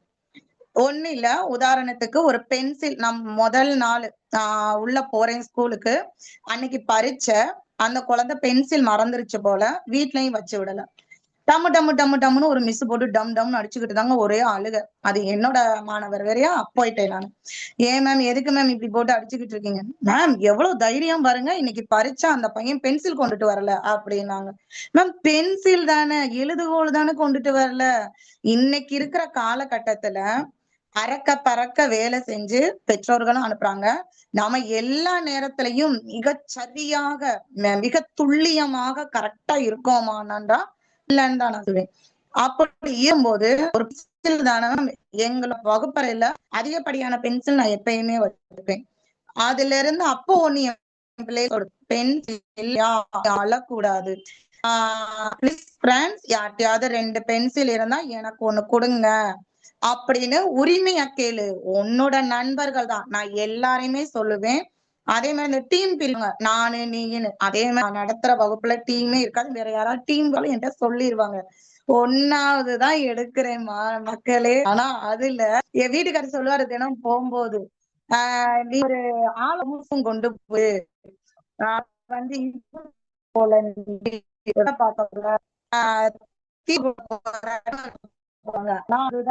அதுதான் நடக்கும். அப்படி அது வந்து சின்ன விஷயம், ஆனா அந்த குழந்தைய உள்ளாக்குறதையும் நான் அறிஞ்சிருக்கேன். அன்னையில இருந்து என்னுடைய மாணவர்களுக்கு நான் சொல்லி கொடுக்கறதுனா, பென்சில் இல்லையா எதுவும் நிக்க கூடாது, தயங்க கூடாது, உன்னோட ஃப்ரெண்டு தானே, கேட்டு பழகு. 2 பென்சில் இருந்தா எனக்கு தாங்க, நான் எழுதிட்டு தரேன்ட்டு அதே மாதிரி பத்திரமா கொடுக்கும் அப்படின்னு. பென்சில் விஷயமா இருந்தாலும் சரி, பரீட்சை இல்லையா மிஸ்ட வந்து சொல்லு, அப்படியே ஒவ்வொருத்தரும் அழுது அவனை தேத்தி அந்த பரீட்சைக்கு உட்கார வைக்கிறக்குள்ளயும் போதும் போதும்னு ஆயிரும். மேம் நான் இப்படி இது பண்ணணும்னு நினைச்சேன், வீட்டுல வைக்கல. விடுடா, ஏன்டா இப்ப இவ்வளவு? பரீட்சைட்ட தானடா இல்ல, ஒண்ணு இல்ல, மேஜையில வச்சு எழுதலாம், யாரு இங்க ஒண்ணும் கொலை குற்றம் இல்ல அப்படின்னு எதையுமே ஒரு பாசிட்டிவா தான் நான் சொல்லுவேனே தவிர, அப்படியா இல்லையா ஆனா இந்த பென்சில்லாம் இல்லைன்றக்காக என்னை வந்து பார்க்க சொல்லு அப்படின்ற ஆசிரியர்கள்லாம் இருக்காங்க. அப்படி இருப்பவர்கள் மத்தியில் நான் இப்படி ஒரு பாடங்களை சொல்லி கொடுப்பேன். அப்புறம் இந்த முழு பரீட்சைக்கு முந்தின பரீட்சை மாதிரி பரீட்சை 2ஆம் வகுப்பு மாணவன் தான், அவன் பரீட்சை எழுதுறான். நான் அதுல வந்து கவனிச்சுக்கிட்டு இருக்கேன் ஆசிரியரா. ஒரு அழுக சத்தம் மட்டும் கிட்டத்தட்ட 52 பேர்ல ஒரு அழுக சத்தம் மட்டும் கேக்குது. யாருடா அழுகுறா அப்படின்னு போய் பார்த்தா ஒரே அழுக. என்னடா, எந்திரிடா, பரீட்சை விட. மேம் இதுல எனக்கு ஒண்ணும் இல்ல மக்களே, ஒரு பறவைகள் பேரு, அந்த பறவைகள் பேர் ஆங்கிலத்துல எழுதணும், தமிழ்லயும் எழுதணும். அவன் வந்து சொன்ன விதம் எனக்கு பிடிச்சிருந்துச்சு. நான் நைட் எல்லாம் படிச்சேன், அம்மாட்ட எழுதி காமிச்சேன், என்னோட ரஃப் நோட்ல இருக்கு, நீங்க போய் பாருங்க, ஆனா இப்ப எனக்கு மறந்துருச்சு அப்படின்னு சொன்னான். எனக்கு அவன் சொன்ன விதம் ரொம்ப பிடிச்சிருந்துச்சு. சரி, மறந்துதானே போச்சு, என்ன இந்த பரீட்சையில விடு, அடுத்த பரீட்சையில படிச்சு எழுதிக்கிருவோம் அப்படின்னு சொன்னேன். இல்ல மேம், மார்க் போயிரும், வீட்டுல அம்மா அப்பா திட்டுவாங்க, ஏண்டான்னு சொல்லுவாங்கன்னு. ஒண்ணு இல்ல, நான் தெரியலன்னு மிஸ்டர் சொன்னேன், அடுத்த பரீட்சைக்கு படிச்சு எழுதிக்கலாம்னு சொல்லிட்டாங்க அப்படின்னு மட்டும் சொல்லிட்டு அந்த குழந்தைய ஒரு 10 நிமிஷம் தேத்தி தண்ணி குடிக்க வச்சு, அந்த நான் சொன்னது விளைவை மறுநாள் தான் பார்த்தேன் நான். மறுநாள் அடுத்த தேர்வுக்கு படிக்கணும். ஆனா அந்த குழந்தை என்ன நினைச்சான்னு தெரியல, வீட்டுல போன் பண்ணி கேட்டேன், அவன் எதுவுமே சொல்லலைன்னாங்க. மறுநாள் 9 மணிக்கு தேர்வு அறையில உட்காரணும். கரெக்டா 8:45 வந்து, மேம் நேத்து நான் ஒண்ணு மறந்துட்டேன்னு சொன்னேன்ல, உங்ககிட்ட இப்ப எழுதி காட்டவான்யா. ஏன்டா, நேத்து பரீட்சை நேத்தோட போயிருச்சுல, அடுத்த பரீட்சைக்கு நீ படிச்சிட்டீல, நம்ம அடுத்த பரீட்சையில பாத்துக்கலாம். இல்ல மேம், எனக்கு எழுதி காமிச்சாதான் திருப்தியா இருக்கும் அப்படின்னா. சரி வா உட்காந்து எழுது அப்படின்னு சொன்னேன். உடனே கடகட கடகடன்னு எழுதிட்டான். எனக்கே ஆச்சரியமா இருந்துச்சு, என்னடா ஒண்ணும் இல்ல, அடுத்த பரீட்சைக்கு படிச்சுக்கிருவோம் அப்படின்னு சொன்னோம். அது ஒரு இவ்வளவு பெரிய மாற்றத்தை அந்த குழந்தைகிட்ட உண்டாக்கி இருக்கு அப்படின்னு நினைக்கும் போது எனக்கு ரொம்ப பெருமையா இருந்துச்சு. அதே கேள்வி முழு ஆண்டு தேர்வுலையும் வந்துச்சு, அந்த குழந்தை எழுதுனான்.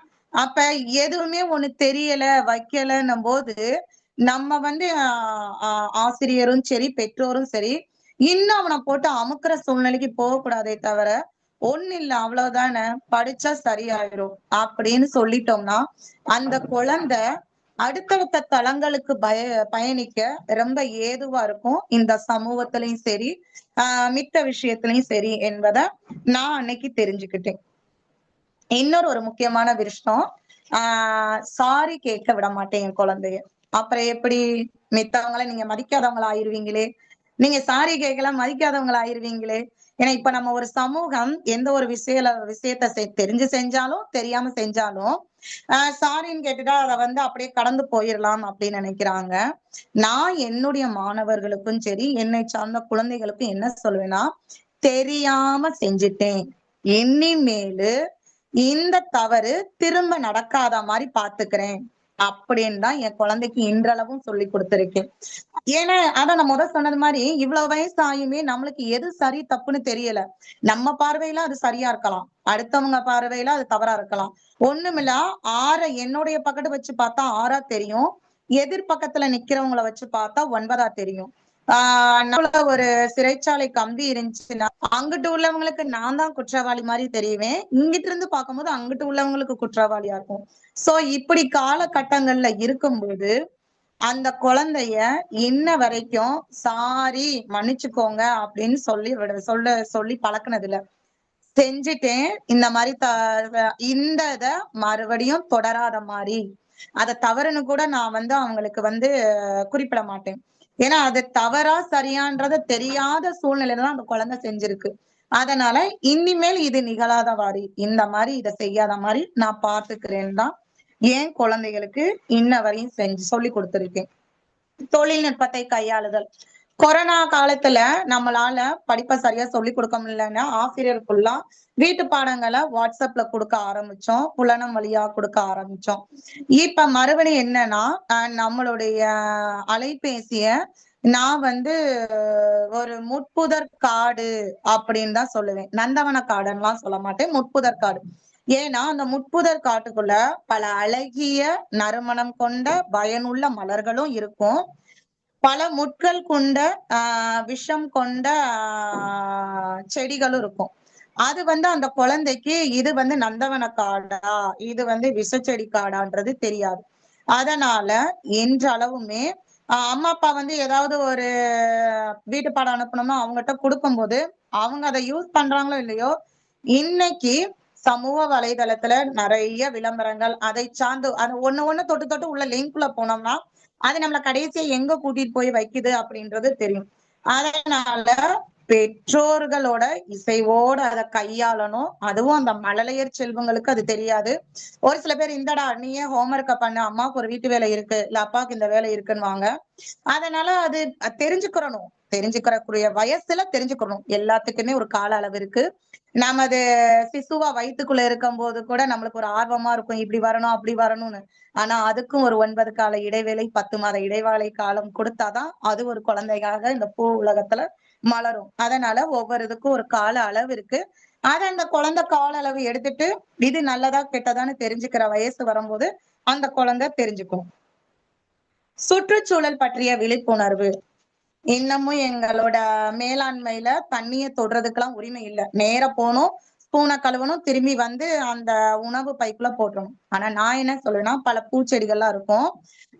நீ நீர் இடைவேளையிலயோ இல்ல இன்டர்வெல்லையோ கப்புல தண்ணி வந்து அந்த செடிக்கு ஊத்திப்பாரு, அந்த செடியோட காலையில வரும்போதெல்லாம் பேசிப்பாரு அப்படின்னு சொல்லியிருக்கேன். இன்னும் சில குழந்தைகள் தண்ணி குடிச்சிட்டு எனக்கு தெரியாம அந்த தண்ணிய அது ரொம்ப ஆச்சரியமா இருக்கும். எப்படின்னா ஆசிரியர்கிட்டையும் திட்டு வாங்க கூடாது, வீட்லயும் திட்டு வாங்க கூடாது, மேனேஜ்மெண்ட்லயும் திட்டு வாங்க கூடாது. அந்த நீர்க்குவளையின் மூடி இருக்கு இல்லைங்களா, அந்த மூடியில அழகா சிந்தாம ஊத்தி அதை எனக்கே தெரியாம கொண்டுட்டு போய் செடியில ஊத்துவாங்க. அங்கனக்குள்ள நான் அந்த குழந்தைகளோட சுற்றுச்சூழலை பாதுகாக்கிற அந்த மனப்பாங்க தான் பாக்குறேன். ரெண்டாவது பள்ளியில இருந்து இந்த மாதிரி விதைப்பந்து தயாரித்தல் எங்க பள்ளியில ஒரு பள்ளியில உலக சாதனை நிகழ்த்தினாங்க. மேலாண்மையிடம் கேட்டேன், இல்ல எனக்கு அதுல எல்லாம் அவ்வளவுலாம் விருப்பம் இல்லப்பா அப்படின்னாங்க. நான் என்னோட சொந்த செலவுல என்னுடைய ஒரு 30 மாணவர்களை கூட்டிட்டு போய் அடுத்த பள்ளியில அந்த விதைப்பந்து தயாரிக்கிறது எனக்கு ஆச்சரியம் இருந்துச்சு. தினம் எழுதுகோல் பிடித்த கைகள்ல என்னோட குழந்தை அழகான செம்மனை பிடிச்சு அதுக்குள்ள ஒரு விதைய வச்சு அந்த ஒரு விதைப்பந்த இது பண்ணணும் போது முகம் கை காலெல்லாம் அப்படியே ஒரே செம்மனா இருந்துச்சு. அப்ப நினைச்சேன், படிப்பையும் தாண்டி கல்வியும் தாண்டி இதுவும் ஒரு அழகா இருக்கே. அப்ப அந்த குழந்தை விதைப்பந்து செஞ்சோன்னையும் அதே குழந்தை அம்மாட்ட போய் கேட்டிருக்காங்க, அம்மா இந்த மாதிரி நம்மளும் செய்யணும் அப்படின்னு சொல்லி. இதுக்கெல்லாம் ஒரு கல்வியையும் தாண்டி ஒரு தூண்டுகோலாதான் நான் வந்து என்னோட ஆசிரியர் பணிய முன்னெடுத்து செல்றேன்றத சொல்லிக்கிறேன். ஐயா நேரம் இருக்கா? இல்ல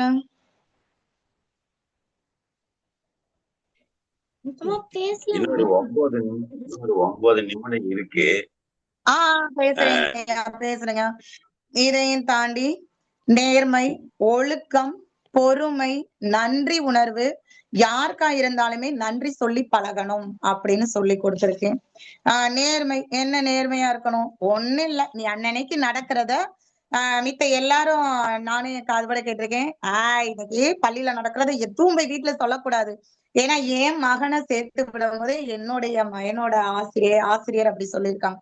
ஆனா நான் சொல்றது என்னன்னா, இங்க காலையில இருந்து சாயந்தரம் வரை என்ன நடந்திருக்கோ அத அப்படியே வீட்டுல போய் சொல்லணும். அம்மா கேட்கலைனாலும் அம்மா சேலையை படிச்சுக்கிட்டே பின்னாடி அடுப்பு வேலையில இருந்தாலும் பின்னாடியே போய் சொல்லணும், அச்சின் தும்னா கூட சொல்லணும் அப்படின்னு நான் என்னோட மாணவர்களுக்கு சொல்லி கொடுத்திருக்கேன்.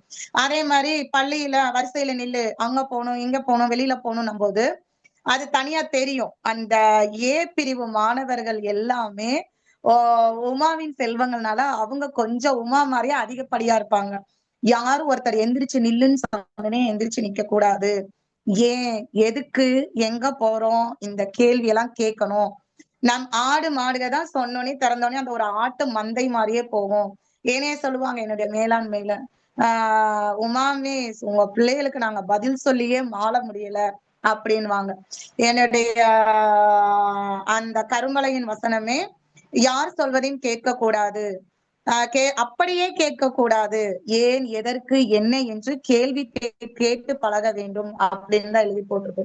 அதாவது அதே மாதிரி படிக்க வர்றது எதுக்குப்பா அப்படின்னு கேட்பாங்க. நான் பெரிய ஆள் ஆகணும், நான் அப்படி ஆகணும் இப்படி ஆகணும்வாங்க. ஆனா நான் என்னுடைய குழந்தைகளுக்கு இன்றளவும் சொல்றது என்னன்னா, தெரியாததை தெரிஞ்சுக்கிறணும், தெரிஞ்சதை பகிர்ந்து கொள்ள வேண்டும். அப்படிதான் என்னோட மாணவர்களுக்கு சொல்லியிருக்கேனே தவிர, நீ அப்பா உன்னை இந்த சமூகத்துல மதிப்பாங்க அப்படியெல்லாம் இல்ல. எல்லாருக்கும்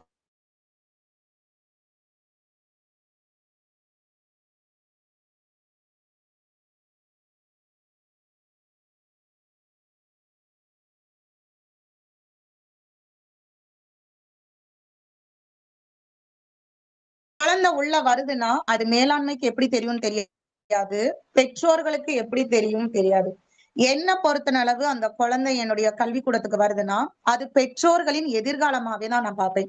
இப்ப நான் என்னோட பிள்ளை இன்ஜினியர் ஆக்கணுமா, அது ஃபியூச்சர், அது எதிர்காலம். அவனை ஒரு இன்ஜினியரா பாக்குறாங்க, நான் இன்ஜினியரா தான் பார்ப்பேன். ஒரு குழந்தைய டாக்டரா பாக்குறாங்களா, இல்ல ஒரு குழந்தைய சயின்டிஸ்டா பாக்குறாங்களா, அது அந்த பெற்றோர்களுடைய எதிர்கால ஆசை, எதிர்காலம். ஆனா இன்றைய கல்வி சூழல்ல வெறும் பணம் வாங்கக்கூடிய பள்ளிகளுக்கும் மத்தியில் நான் அந்த குழந்தைகளை பெற்றோர்களோட எதிர்காலமாகவே நான் இன்றளவும் பார்த்துக்கிட்டு இருக்கேன். என்னுடைய வகுப்பறையை பற்றி, காலை பொழுதின் மென்மையான ஒளி ஜன்னல் வழியே நுழைந்து கரும்பலகையின் மேல் விழும் அந்த நொடியில் ஒரு சாதாரண அறை வகுப்பறையாக மாறுகிறது. அங்கே புத்தகங்கள் மட்டும் இல்லை, கனவுகளும் வளர்கின்றன. ஆம், என் மாணவர்களின் கனவுகளும் வளர்கின்றன. இந்த மாதிரி என்னுடைய வகுப்பறையில கல்வியை தாண்டி அதே மாதிரி முக்கியமா ஒரு விஷயம், சுவர் இருந்தால்தான் சித்திரம் வரைய முடியும்ன்றதுல நான் ஆணித்தரம். உடல் தேகம் உடல் ஆரோக்கியம் தான் முக்கியம்னு நினைக்கிறவங்க தண்ணி கரெக்டா குடிச்சிருக்கணும். மத்தியானமும் நான் தனித்தனியா அதை செக் பண்ணிருவேன். மாலை செல்வதற்கு ஒரு 15 நிமிடத்திற்கு முன்னாடியே எல்லாரையுமே அந்த நீர்க்குவலைய பார்த்து தண்ணி குடிக்க வச்சிருவேன். வெயில் காலம் ஆரம்பிச்சிச்சுன்னா 4வது படிக்கிற குழந்தைகள்ல இருந்து அவங்களாவே ஏதோ அந்த ஜூஸ் இந்த ஜூஸ் இல்ல, நீச்ச தண்ணியா இருந்தாலும் பரவாயில்ல, எலுமிச்சம்பழமா இருந்தாலும் பரவாயில்ல, அதை அவங்களே போட்டுட்டு வரணும். தினம் ஒரு பென்சில் கொடுப்பேன், இல்ல அழிப்பான், எழுதுகோள், ஏதாவது ஒரு பிரைஸ் கொடுப்பேன். யார் இது டேஸ்டா இருக்கோ அவங்களுக்கு தினம் ஒண்ணுன்னும் போது அப்ப அவங்க தான் அம்மாவை படுத்த மாட்டாங்க, அப்பாவை படுத்த மாட்டாங்க. தன்னை தானே மாற்றிக்கொள்ளுதல், செல்ஃப் க்ரூமிங் வாங்க. கைய மட்டும் நான் இருக்காம நான் சொல்லிடுவேன், நீங்களாவே எலுமிச்சம்பழத்தை எடுத்து தண்ணியில கலந்து உப்போ சீனியோ போட்டு நீர்க்குவலையில அடைச்சு கொண்டு வந்துருங்க. அப்படின்னும் போது அவங்களுக்கு அவங்களோட விஷயங்களும் அவங்களே செய்யணும்ன்ற ஒரு அந்த மனப்பாங்கையும் வளர்த்துருவேன்.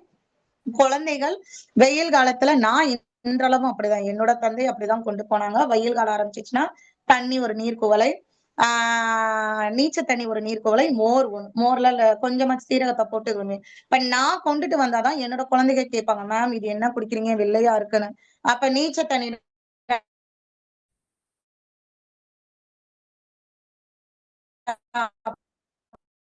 அப்படின்னும் போது அத அவங்க பெற்றோர்களிடமும் நீச்ச தண்ணியில B12 இருக்கு, உயிர் சத்து இருக்கு. ஆனா நம்மளோட பாட்டன் முப்பாட்டன் பூட்டன் எல்லாம் அந்த காலத்துல இருந்து எந்திரிச்சோன்னே நீச்ச தண்ணியை குடிச்சிட்டு தேங்காய் தடவிட்டு வேலைக்கு போன ஆளுக தான் நம்ம ஆளுக. அத இப்பதான் சயின்டிபிக் ரீதியா நிரூபிச்சிருக்காங்க. அந்த மாதிரி நானு பழக்குவேன். அதே மாதிரி என்னுடைய பள்ளியில அந்த ஜங்க் ஃபுட்டுக்கு இடமே இல்லை. நான் இன்னமும் சொல்லி போனணுமே, கொக்கோ மிட்டாய், கடலை மிட்டாய், முறுக்கு, அவல், பொரி, இந்த இதைதான் கொண்டுட்டு வரணும். நீங்க விருப்பப்பட்டா முந்திரி இப்படி எல்லாம் கொண்டு வாங்க அப்படின்னு சொல்லுவேன். நபாட்டி, குர்குரே, அறவையில பிஸ்கட்டே வச்சிருந்தாலும் ஒரு நாள் அதை நான் நல்லா கலக்கி செவத்துல ஊத்தி விட்டு பள்ளி அறையிலே அது ஒரு நாள் பூரா விட்டு அது எப்படி காஞ்சு போய் இருக்கு, நம்மளோட உணவு குழாயில போகும்போது இப்படிதான் இருக்கும், அது மேல நீங்க எத்தனை தடவை தண்ணி ஊத்தினாலும் அது சீக்கிரம் கரையாது, அதனால பிஸ்கட்ன்றது அறவே கூடாது அப்படின்னு சொல்லுவேன். பெற்றோர்களை மறந்து வச்சா கூட, மேம் இன்னைக்கு எங்க அம்மா தெரியாம வச்சுட்டுருக்காங்க அப்படின்னு சொல்லிட்டு அதை எடுத்துட்டு போய் குப்பை தொட்டியில போடுற அளவு எனது 1வது வகுப்பு மாணவர்களை நான் பழக்கியிருக்கேன். அந்த மாதிரி உணவு கட்டுப்பாட்டுலயும் நான் வந்து கல்வியை தாண்டி இப்படித்தான் இருக்கும், இப்படிதான் இருக்கணும், நமது முன்னோர்கள் அப்படிதான் இருந்தாங்க. நவீனம்ன்ற பேர்ல இப்ப நிறைய வந்திருந்தாலும் நமக்குன்னு நம்ம முன்னோர்கள் இப்படி வழிவகுத்து வந்த பாதையில இன்றளவும் நம்ம பயணிக்கணும் அப்படின்னு கல்வியா இருந்தாலும் சரி, பழக்க வழக்கங்களா இருந்தாலும் சரி, இன்றளவும் அதை சொல்லிக்கொண்டு வந்துகிட்டு இருக்கேன். இவ்வழகிய வாய்ப்பை எனக்கு நல்கிய கலந்துரையாடுவோம் பேரவை குழுமத்திற்கு நன்றி பாராட்டி தொடர்வோம் என்று நம்பிக்கையை வெளிப்படுத்தி இடம் சாருகிறேன். நன்றி, வணக்கம். நன்றிங்கம்மா. அடுத்ததாக வாழ்த்துரை வழங்குவதற்கு நீதியரசர் நடராஜன் ஐயா அவர்களை அன்புடன் அழைக்கிறோம். அனைவருக்கும் வணக்கம். முப்பெரும் தேவி என்று நமது அன்னபூரணி அம்மாள் அன்போடு அழைக்கும் சரஸ்வதி உமாலட்சுமி அவர்களது உரை கல்விக்கூடத்தில் என் குரல் என்ற தலைப்பில் உரையாற்றியது வெகு சிறப்பாக இருந்தது.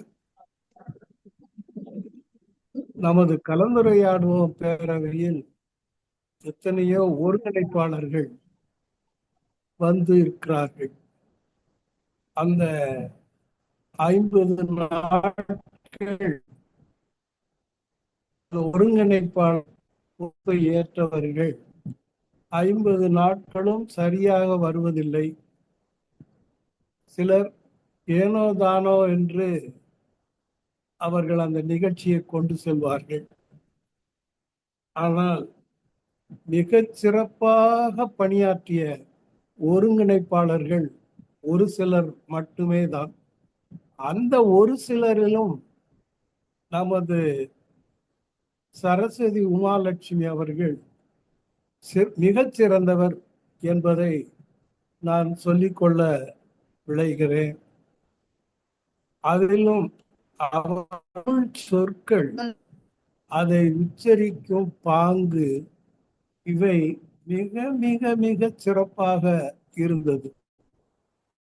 இப்படித்தான் அந்த வார்த்தைகள் அவருக்கு வந்து சேருகின்றன என்பது தெரியாது. அதே போல நல்ல சொற்களை தேர்ந்தெடுத்து அந்த நிகழ்ச்சியை கொண்டு செல்வார். மிக அருமையாக இருந்தது. அந்த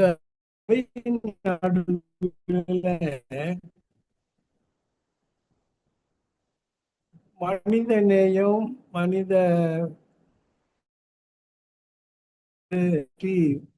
மாணவர்களுக்கு சொல்லிக் கொடுத்தார். மாணவர்களுக்கு சொல்லிக் கொடுத்த நமது சரஸ்வதி உமாலட்சுமி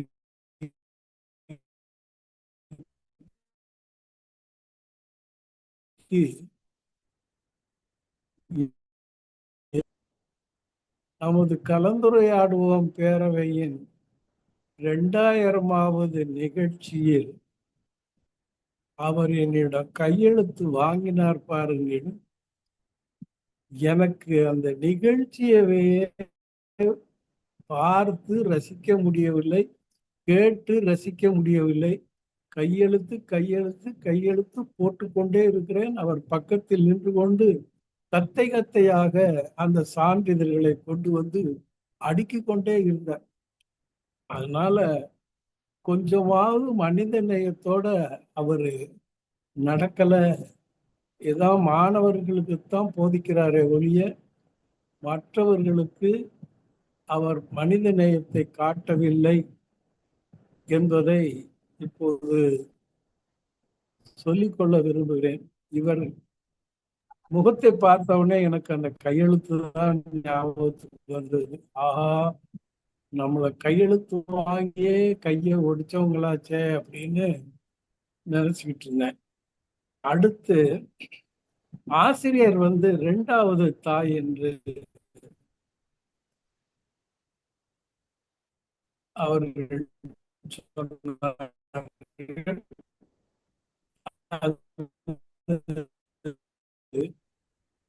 ஒரு உளவியல் சார்ந்த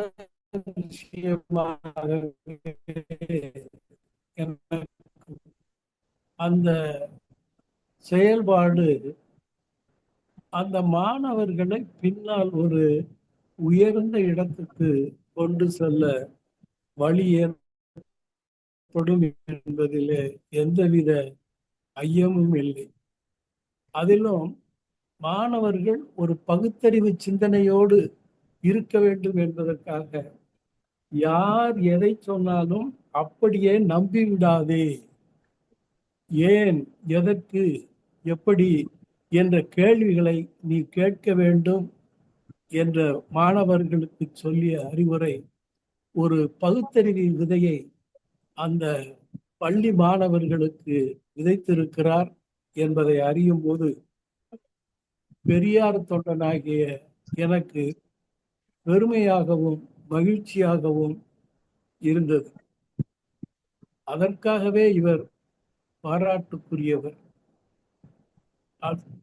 ஒன்று சுருக்கமாக சொல்ல வேண்டுமென்றால், இவரிடம் படிக்கும் மாணவர்கள், அந்த பள்ளி மாணவர்கள் பாக்கியசாலிகள் என்று நான் சொல்லிக்கொள்ள ஆசைப்படுகிறேன்.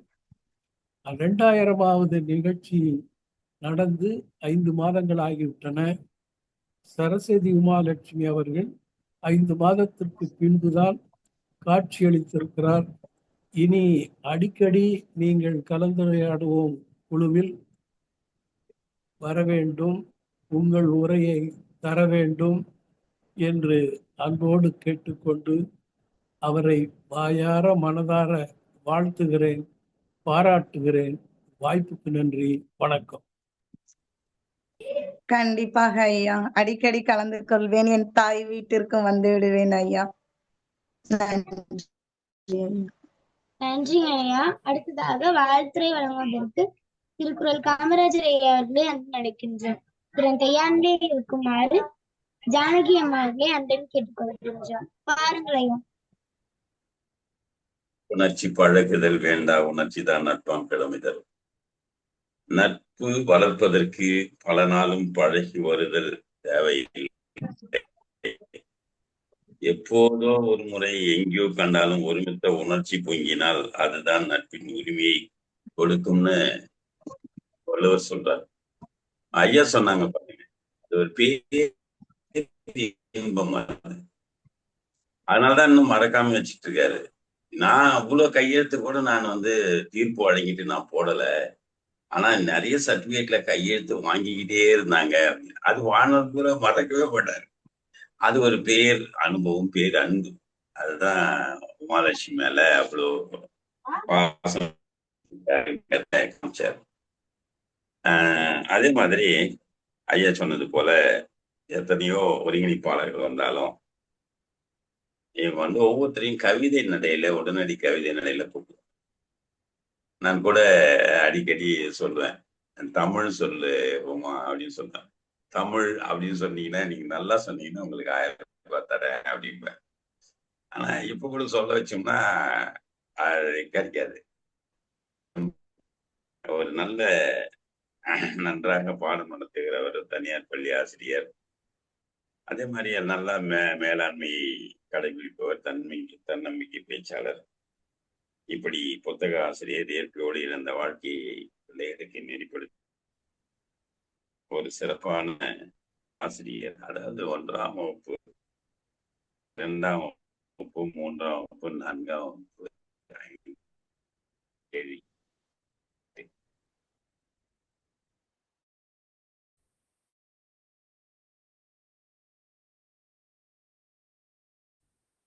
தொடக்க நிலை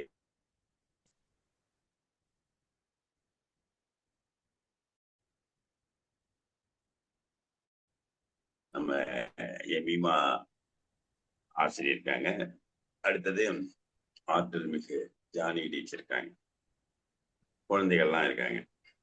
நீங்க பாத்தீங்கன்னா தமிழ், ஆங்கிலம், கற்றல் பாடங்கள் எளிய வழியின் மூலம் அவர்களை கல்வியை கற்க வைப்பவர்கள் அவர்கள் தான். நாம கூட என்ன பண்றோம், ஆக்காங்காய்ச்சல் சொல்லி தந்தோம்னா அதை வந்து குறியிலோடு தான் சொல்லணும். ஆனா நம்ம என்ன பண்றோம், சின்ன குழந்தை இருக்கும்போது அது நீட்டி நீட்டி சொல்றோம். ஆனா இன்னைக்கு நிறைய டீச்சர்கள் வந்து அதை என்ன பண்றாங்க, ஆசிரியர்கள் டான்ஸ் எல்லாம் போட்டு பாட்டோட பாடி அதை நல்லா பதிய வைக்கிறாங்க. இந்த வயசுல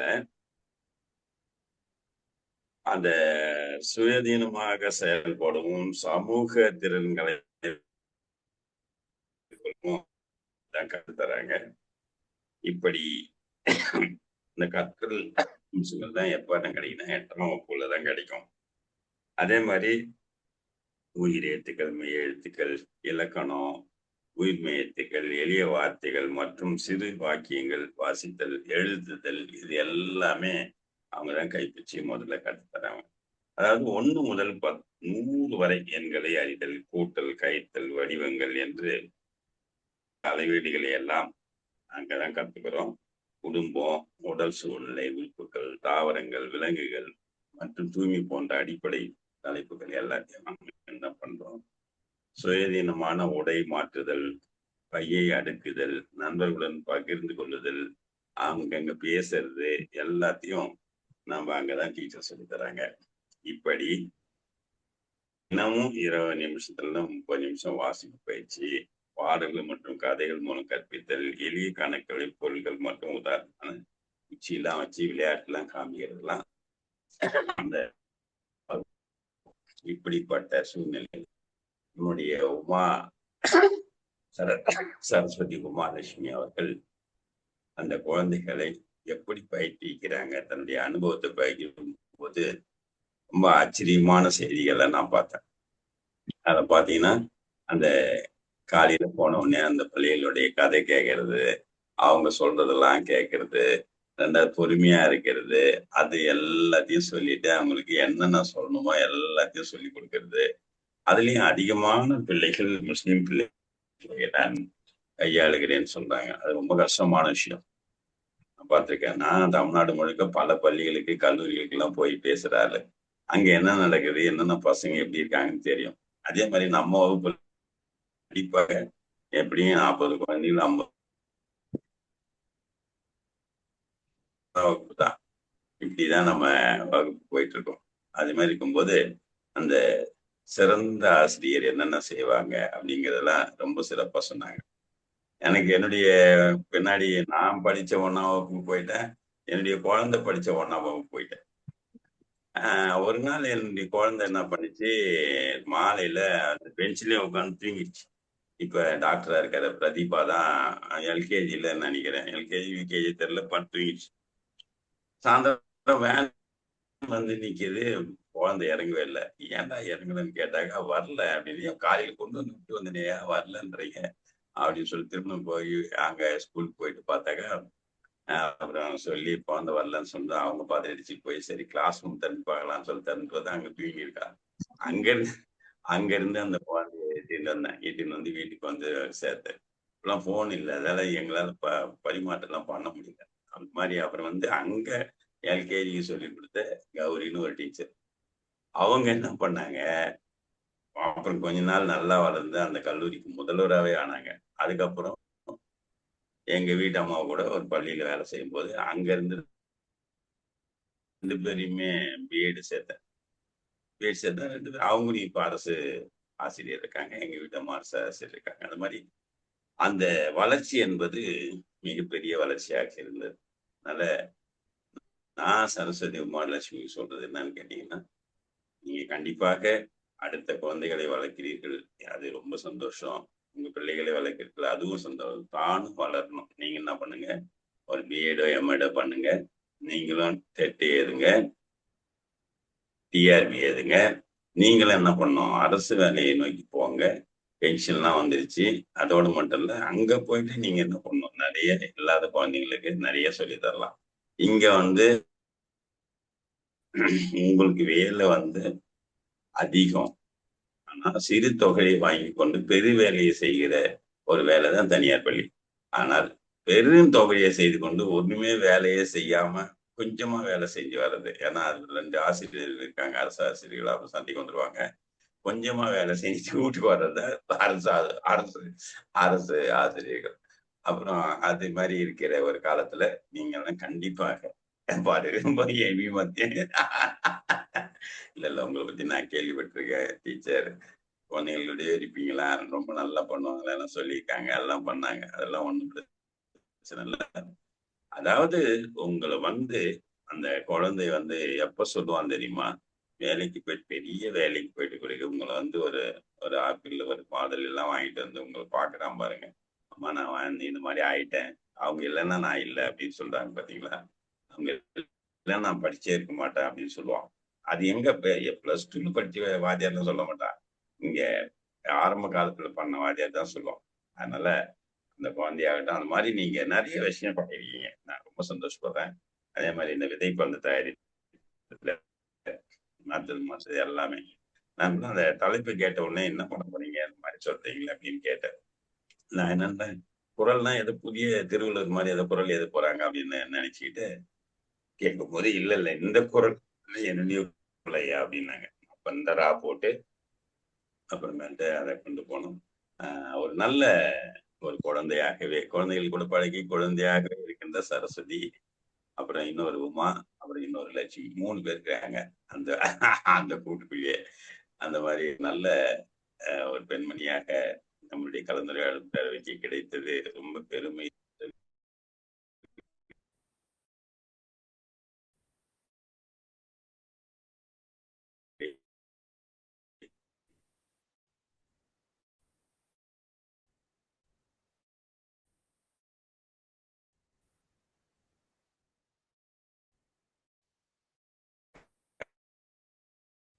தேவசேனாதிபதி இப்பதான் அனிச்சம் வந்தாரு, என்னுடைய இனிய நண்பர் பள்ளி தோழர் அவரு.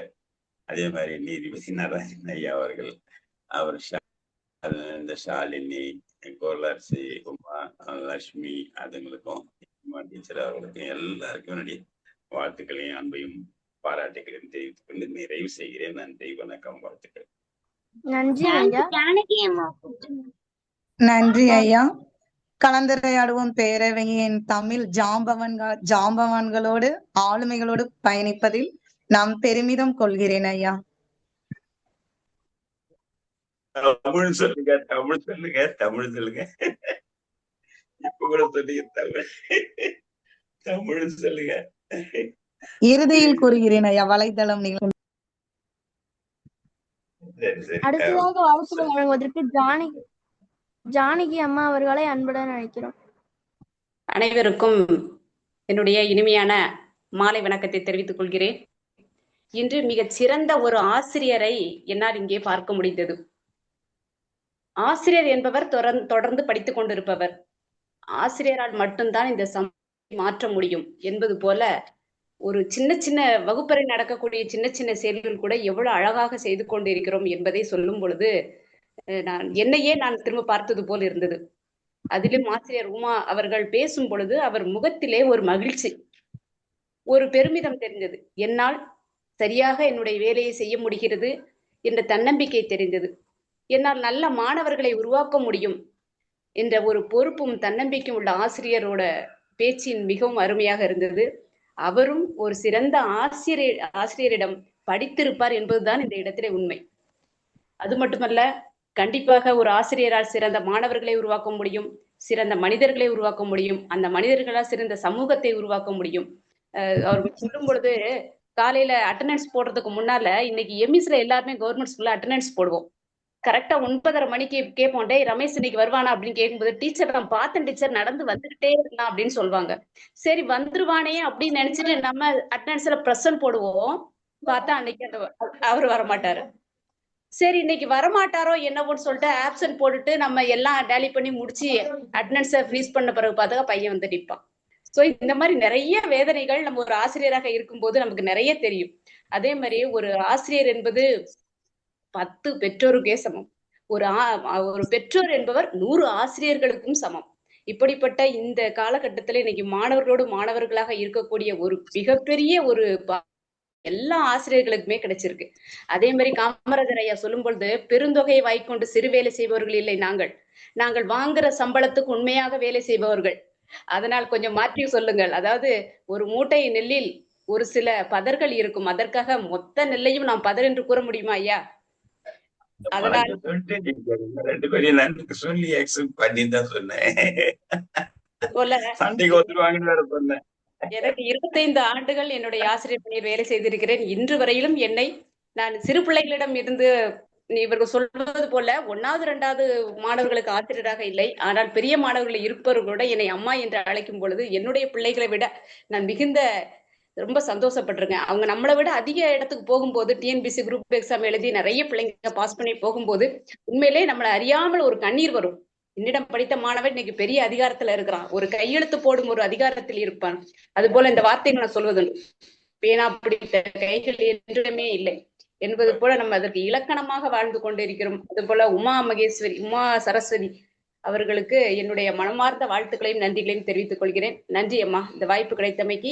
இந்த ஒருங்கிணைப்பாளர் அனைவருக்கும், இந்த கலந்துரையாடும் பேரவைக்கும் என்னுடைய மனமார்ந்த நன்றியும் வாழ்த்தையும் தெரிவித்துக் கொள்கிறேன். நன்றி. நன்றி அம்மா. தாங்கள் கூறியது உண்மைதான். எனக்கு கிடைத்த குருமார்கள் இன்றளவும் நான் பெருமை கொள்ளும் விதமாக, மதிப்பு தகுந்த விதமாக எனக்கு அமைந்திருக்கிறார்கள் என்பது நிதர்சனமான உண்மை அம்மா. நன்றி அம்மா. அடுத்ததாக வாழ்த்துரை வழங்குவதற்கு எமிமல் அம்மா அவர்களை அன்புடன் அழைக்கிறேன். அனைவருக்கும் மாலை வணக்கம். சரஸ்வதி ஆசிரியர் பேசுனாங்க இல்லைங்களா, கல்வி தெய்வமே சரஸ்வதி தான்.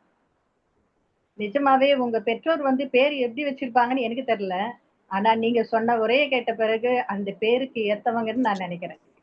ஆசிரியர் அப்படின்னா ஆசுன்னா குற்றம், இரியர்னா கலைவர். குற்றத்தை கலையறவங்க தான் ஆசிரியர். ஆனா எவ்வளவு பெரிய விஷயம் தெரியுமா? நம்ம தமிழ் மொழின்றது எல்லா வாக்கியங்களுக்கு எல்லாம் இலக்கணம் இருக்கு. ஆனா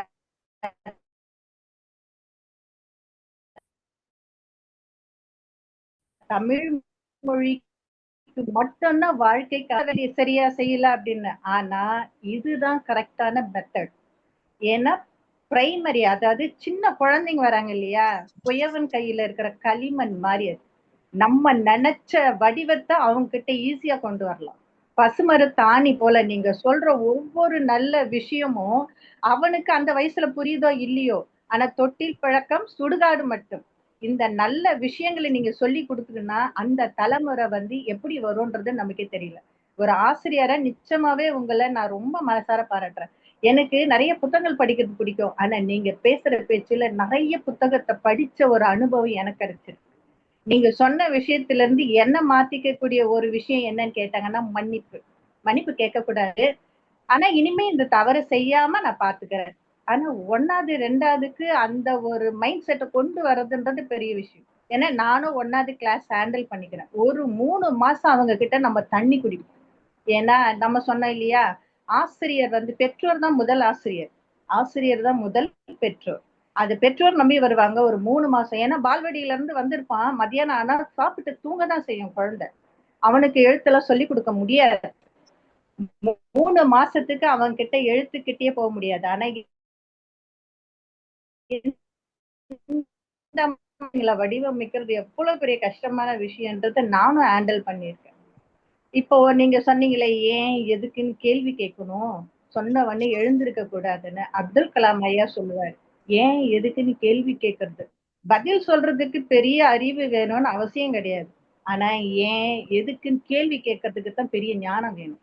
அப்படி இருக்கிறபடி தானே ஆப்பிள் கீழே விழுந்ததுனால ஏன் மரத்துல இருக்கிற பழம் கீழே விழுது, எப்ப மேல போகாம ஏன் கீழே விழுதுன்னு யோசிக்கிறது தான் கிராவிட்டி கண்டுபிடிச்சாங்க.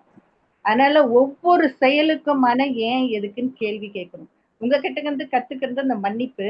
ஆனா ஒரு விஷயம் கேள்வி கேட்கணும் இல்ல, என் கிளாஸ்ல நான் இது இப்ப வரைக்கும் நான் செயல்படுத்திட்டு வரேன். ஒரு பாடம் நடத்துறேன்னா ஒரு பேராகிராஃப் இருந்துச்சுன்னா உன்னால எவ்வளவு கேள்வி கேட்க முடியும் அந்த பேராகிராஃப்ல இருந்து. நீ எழுது, புக்குக்கு பின்னாடி இருக்கிற கேள்விக்கு பதில் நீ சொல்லக்கூடாது, நீ கேள்வி கேட்டு அதுக்கான பதிலை நீ உருவா. கேள்வி கேட்கறது தான் சிறந்த ஞானம். அதனால அந்த ஞானம்ன்றது பெரிய விஷயம். உங்களை நிஜமாவே எனக்கு ரொம்ப பிடிச்சிருக்கு. நேரடியா இருந்தா உங்களை அப்படியே கட்டி பிடிச்சு உங்களுக்கு ஒரு வார்த்தை சொல்லியிருப்பேன். ஏன்னா நீங்க பண்ற விஷயம்ன்றது அவ்வளவு பெரிய விஷயம். நிஜமா மனமாற நன்றி சொல்லுகிறேன். நன்றி, வணக்கம். நன்றி அம்மா விரைவில் எனக்கும் சந்திக்க வேண்டும் என்று அவா எழுந்துள்ளதம்மா. உமா நன்றி அம்மா. பத்தி ஐயா அவர்களை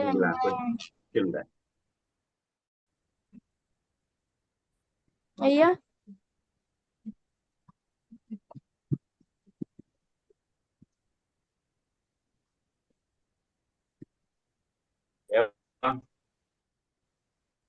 ஏவா அவர்கள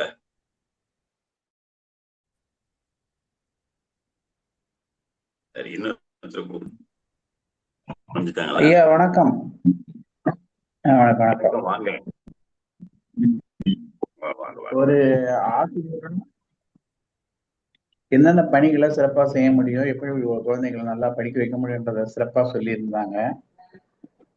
இப்ப எனக்கு என்னுடைய பள்ளி பருவம் எனக்கு ஞாபகம் வந்தது. நான் இன்னைக்கு ஓரளவு நல்ல நிலைமையில் இருக்கிறேன்னா அது காரணம் என்னுடைய ஆரம்ப பள்ளி ஆசிரியரான 1ஆம் வகுப்பு ஆசிரியர் திரு ஆறுமுகம், 6ஆம் வகுப்பு ஆசிரியர் திரு நிர்மலா பிரான்சிஸ், இவங்கெல்லாம் என்னை என்கரேஜ் பண்ணனால்தான் நான் நல்லா படிச்சு நல்ல நிலைமையில் இருக்கிறதா நான் கருதுறேன். சமீபத்தில் கூட ஒரு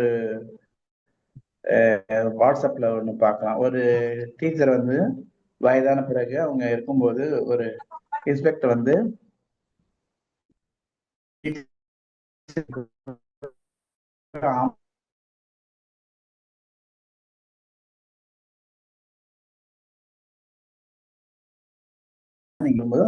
மிக பெருமையாக இருந்ததுன்னு சொல்லி ஒரு வாட்ஸ்அப்ல பதிவும். ஆகவே சிறந்த மாணவர்கள் பிற்காலத்தில் சிறந்த ஒரு குடிமக்களாக வளர்வதற்கு காரணமாக அமைவது ஆசிரியர்கள் என்றால் அது மிக இல்லை. அந்த ஆசிரியர் சமுதாயத்திற்கு என்னுடைய வணக்கங்கள். நன்றி ஐயா, வாய்ப்புக்கு நன்றி, வணக்கம்.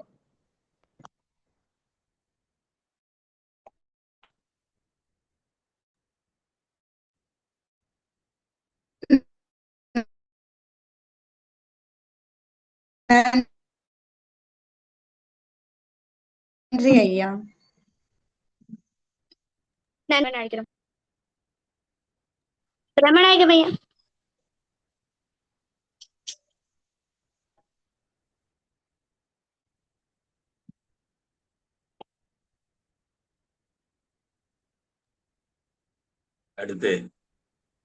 அடுத்ததாக வாழ்த்துறை வழங்குவதற்கு லட்சுமி ஜெயக்குமார் அம்மா அவர்களை அன்புடன் அழைக்கிறோம்.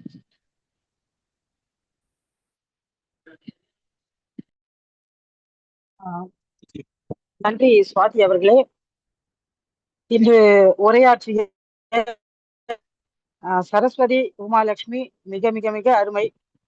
அவர்கள் அவர்களை போல ஒரு ஆசிரியர்கள் இருந்துவிட்டால் இந்த சமுதாயம் மிக மிக நன்றாக வளர்ச்சியுறும்.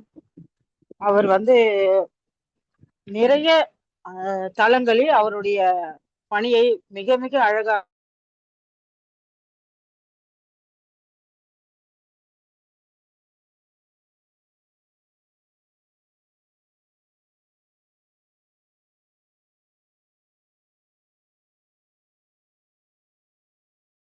சொல்லியிருக்காங்க. அதே மாதிரி விதைப்பந்து, அதே மாதிரி இந்த பகுத்தறிவு சிந்தனை, இது போன்ற எல்லாமே அவங்க குழந்தைங்களுக்கு நல்லா சொல்லி கொடுத்துருக்காங்க. இது போன்ற ஆசிரியர்கள் இந்த சமுதாயத்திற்கு ஒரு நல்ல மனிதர்களை அவர்கள் உருவாக்கி கொடுக்கிறார்கள் என்றுதான் சொல்ல வேண்டும். ஒரு மருத்துவர், ஒரு வழக்கறிஞர், ஒரு நல்ல அரசியல் தலைவர், ஒரு விஞ்ஞானி, இப்படி எல்லோரையும் உருவாக்குவது கண்டிப்பாக ஒரு ஆசிரியர் தான். அதில் எந்த சந்தேகமும் இல்லை. அவருடைய பணியை மிக மிக சிறப்பாக, மிக ஒரு பொறுப்புள்ள ஒரு ஆசிரியர் இவரை சொல்லலாம். மிக மிக அழகு. நல்ல பழக்க வழக்கங்களை குழந்தைகளுக்கு கற்றுக் கொடுப்பது, அதுபோல எதற்கெடுத்தாலும் அழுவது, அடுத்து என்ன செய்ய வேண்டும் என்று அந்த குழந்தைகளை சிந்திக்க வைப்பது, எல்லா விஷயங்களிலுமே அவர் மிக மிக ஒரு அருமையான ஆசிரியராக அவர் இருக்கிறார். இந்த காலத்திலே நான் வந்தேன், செஞ்சேன், போனேன் என்று போல ஒரு இது கூட சொல்லுவாங்க. ஒரு ஒரு அரசு ஊழியர் ஒருத்தர் குழி தோண்டிக்கிட்டே போறாரு, இன்னொருத்தர் அதை மூடிக்கிட்டே வராரு. என்னங்க அவர் தோன்றாரு, நீங்க மூடுறீங்கன்னு கேட்டா, இல்லைங்க நடுவுல செடி வைக்கிறவர் வரல, இன்னைக்கு அவர் லீவு, அப்படின்னு சொல்லுவாங்க. அதாவது அரசு பணியாளர்களுடைய ஒரு மெத்தன போக்கு, ஒரு அலட்சிய போக்கு, வாங்கும் சம்பளத்திற்கு சரியாக வேலை செய்வது, இப்படியெல்லாம் மக்கள் இருக்கும்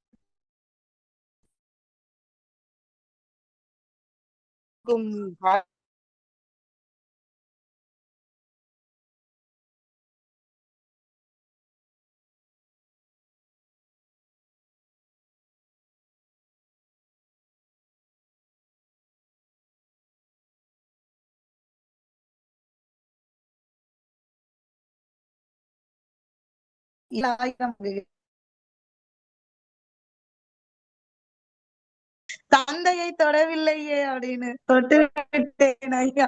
தினந்தோறும் கீழே அப்படிதாங்க. பிள்ளை பத்திரம் உன்னைய நம்பி அனுப்புறாங்க. பெற்றோர்களுக்கு 100% மேல 200% நீ இருக்கணும் அப்படின்றதுனால ரொம்ப கழுகு பார்வை மாதிரி 360 குழந்தைகள். எனக்கு இன்னும் பள்ளியில கங்காருன்னு சொல்லுவாங்க ஐயா. நான் எங்க சென்னாலும் அடுத்த நம்பிக்கை இல்லைன்னு இல்லை. என் குழந்தைகளை என் கைவசமே எப்பேற்பட்ட சூழ்நிலையும் நான் வைத்துக் கொள்வேன். விடுப்பு எடுக்க பல காலகட்டங்களிலும் இன்று வரை நான் விடுப்பு எடுத்ததில்லை.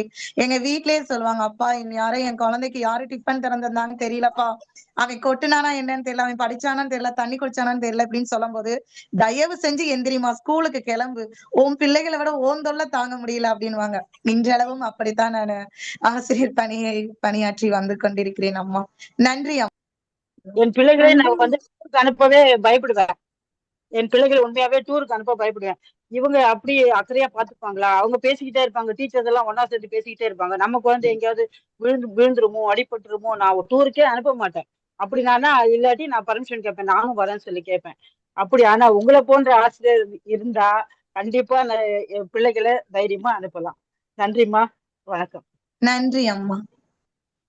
நன்றிங்கம்மா. அடுத்ததாக வாழ்த்துரை வழங்குவதற்கு பிரம்மநாயகம் ஐயா அவர்களை அன்புடன் அழைக்கிறோம். அழைத்ததற்கு நன்றி சாலினி. எங்கள் வாழ்வும் எங்கள் வளமும் மங்காத தமிழ் என்று சங்கே மூலம் இன்றைய சிறப்பு அழைப்பாளர் ஆசிரியர் சரஸ்வதி உமா லக்ஷ்மி அவர்களுக்கு கலந்துரையாடுவோம் பேரவை வாழ்த்துக்களையும் பாராட்டுகளையும் தெரிவிப்பதில் மிகுந்த மகிழ்ச்சி கொள்கிறது. குழந்தை, எல்லா குழந்தையும் நல்ல குழந்தைதான். அன்னை வளர்ப்பிலே அல்ல, நம்முடைய உமா லட்சுமியோடைய வளர்ப்பிலே மிகவும் நல்ல குழந்தைகளாக வளர்ந்து கொண்டிருக்கிறார்கள். ஒரு ஆங்கிலத்துல மோல்டுன்னு சொல்லுவாங்க, அதாவது அந்த களிமண் மாதிரி இருக்கிறது எப்படி வேணாலும் அந்த ஈரமா இருக்கும்போது வளர்ச்சிக்கலாம். அது எப்படி பண்றோமோ அப்படிதான் இருக்கும். அது மாதிரி அந்த குழந்தைகளுடைய அந்த இளம் வயதில் நல்ல முறையில் அவங்களுக்கு நல்ல பழக்கங்களை கற்றுத்தரும் நம்முடைய சிறப்பு அழைப்பவருடைய பணி போற்றுதலுக்குரியது. ஆசிரியர் பணியே அறப்பணிதான். ஆனால் அந்த பணியை மிகவும் செவ்வன செய்கின்ற நம்முடைய சிறப்பு அழைப்பாளர் சரஸ்வதி உமாலட்சுமி அவர்களுக்கு கலந்துரையாடுவோம் பேரவை வாழ்த்துக்களையும் பாராட்டுகளையும் தெரிவிப்பதில் மிகுந்த மகிழ்ச்சி கொள்கிறது. வாய்ப்பிற்கு நன்றி, வணக்கம். நன்றிங்க ஐயா. அடுத்ததாக வாழ்த்துரை வழங்குவதற்கு திருமதி அன்னபூர்ணி அம்மா அவர்களை அன்புடன் அழைக்கிறோம்.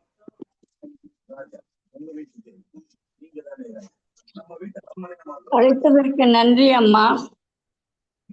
இன்று நம்முடைய சிறப்பு அழைப்பாளர் சரஸ்வதி உமா லட்சுமி அவர்களுக்கு முதற்கண் என்னுடைய வணக்கத்தை தெரிவித்துக் கொள்கிறேன். நான் எப்பொழுதுமே அவங்கள முப்பெருந்தேவின்னு தான் கூப்பிடுவேன். ஏன்னா 3 சரஸ்வதி லட்சுமி 3 பேரும் உமா பார்வதின்னு சொல்லுவாங்க. 3 பேரும் அடங்கியிருக்கனால அவங்க முப்பெருந்தேவின்னு தான் நான் கூப்பிடுவேன். அவங்களுக்கே தெரியும். அவங்க இன்னைக்கு குழந்தைகளை எப்படியெல்லாம் அந்த இது கல்வி கற்கிறதுக்கு அந்த ஆரம்ப இதில் எப்படியெல்லாம் சொல்லி கொடுத்தாங்கங்கிறத அவங்களுடைய திறமையை அழகாக வெளிப்படுத்தினாங்க. அதாவது முதல்ல அவங்க குழந்தைகளிடமிருந்தே கற்றுனாங்க. எனக்கு என்ன ஞாபகம் வந்துச்சுன்னா, நான் அங்கன்வாடி பணியாளராக இருக்கும்போது அந்த குழந்தைகளுக்கு என்கிட்ட அழுகையை நிறுத்திடும். அவங்க அம்மா வரும்போது அம்மாட்ட அழுதுண்டே வரும். ஆனால் என்கிட்ட வந்தோடனே அழுகையை நிறுத்திடும். ஏன் தெரியுமா? வந்தோடனே அந்த குழந்தைய தூக்கி ஆசுவாசப்படுத்தி கீழே விட்டு இது பண்ணுவேன். ஏன்னா நான் அங்கன்வாடி பணியாளராக இருந்தாலும் ஒவ்வொரு குழந்தைகளும் எந்த சூழ்நிலையில வராங்கங்கிறது நல்லா தெரியும். அந்த மாதிரி நான் இது பண்ணேன். என்னுடைய பழைய ஞாபகத்தை அவங்க எடுத்து சொன்ன மாதிரி இருந்தது. அடுத்தது வந்து இந்த கல்வியை தவிர மனித நேயத்தை குழந்தைகளுக்கு கற்றுக் கொடுக்கணும்னு சொன்னாங்க. அதுவும் அருமை. குழந்தைகளின் இதயத்தை வந்து புரிஞ்சுண்டு நம்ம அதுக்கு தகுந்த மாதிரி கல்வி கற்கணும் அப்படின்னாங்க. அப்புறம் வீட்டு சூழ்நிலையை நம்ம பார்ப்பேன் அப்படின்னு சொன்னாங்க. ஒரு குழந்தையும் ஒரு மாதிரி இருக்கும், குடும்பம் ஒரு ஏழப்பட்டதாக இருக்கும், இல்லை ஒரு இதுவாக இருக்கும். அதனால அவங்க வந்து வீட்டு சூழ்நிலையும் போய் பார்த்து இது பண்ணுவேன்னாங்க. குழந்தையில வந்து அன்பாக பழகினோம்னா குழந்தைங்க வந்து தங்கிட்ட இருந்தது எல்லாம் வெளிப்படையா பேசுவாங்க. வீட்டுல என்ன நடந்தது, காலையில என்ன நடந்தது, அம்மா என்ன செஞ்சாங்க, எல்லாமே நம்ம கிட்ட வந்து வாய் நிறைய பேசுவாங்க, வெளிப்படையா சொல்லுவாங்க. அப்புறம் அவங்க சேர்ந்து அந்த மாணவர்கள் சேர்ந்து படிக்கிறதுனால சகோதர சகோதரி மாதிரி அதை பழகணுங்கிறத அவங்க அழகா எடுத்து சொன்னாங்க. அதை உதவும் மனப்பான்மை வேணும். ஒரு மாணவிக்கு ஏதாவது நேர்ந்துட்டா கூட போய் உடனே வந்து சொல்லி அதை உதவி செய்யறதுக்கு அவங்க ஏற்பாடெல்லாம் பண்ணியிருக்காங்கங்கிறத சொன்னாங்க. அந்த உதவும் மனப்பான்மை வந்து அந்த மாணவர்களிடம் ஏற்படுத்தியதும் அருமை. அப்புறம் குழந்தைகளுக்கு புது விஷயங்களை எடுத்து கூறியதும் அருமை. அப்புறம் ஒற்றுமை, சமுதாயம், ஜாதி, மதம் இதெல்லாம் மாணவர்கள்ட்ட வந்து எப்படியெல்லாம் பழகணும், பிரிக்கக்கூடாது. ஜாதி மதத்தை வந்து மாணவர்கள் பிரித்து பேசக்கூடாதுங்கிறது அழகாக எடுத்து சொன்னாங்க. அனைவரும் சமம் என்பது போதித்தது அருமையா இருந்தது. அதாவது ஏதாவது தப்பு செஞ்சுட்டா சாரின்னு கேட்க வேண்டாம், எப்படின்னாக்கா தெரியாம செய்துட்டேன், இனிமே நான் அப்படி செய்ய மாட்டேன் அப்படிங்கிற மாதிரி அந்த குழந்தைகளை பழகிருக்காங்க. அதுவும் நல்ல ஒரு நடத்தை தான் அது வந்து. அப்புறம் வந்து நேர்மை, அந்த வீட்டு பணியில இருந்தாலும் நடப்பதை வந்து வீட்டில் என்ன நடந்தது அப்படிங்கிறத வந்து அழகா உண்மையா சொல்லிட்டா அந்த நேர்மை அந்த குழந்தைக்கு தன்னால வந்துடும். அடுத்தது தெரிந்து கொள்றது தான் நம்ம வந்து கல்வி கற்கிறதுக்கு வரோம். அதனால குழந்தைங்க வந்து நல்லபடியா வளர்த்தோன்னா இன்னைக்கு என்னிடம் படித்த பால்வாடி குழந்தைகள், அங்கன்வாடி குழந்தைகள் நல்ல நிலைமையில இருக்காங்க. அது எனக்கு ஒரு பெருமை. முப்பெருந்தேவிக்கு என்னுடைய வாழ்த்துக்கள்மா. நன்றி அம்மா, நன்றி அம்மா. வாய் மணக்கிறது, வாய் நிறைய மணக்கிறது. நீங்கள் முப்பெரும் தேவியர் என்று அழைக்கும் போது சுற்றி போட வேண்டும். நன்றி அம்மா.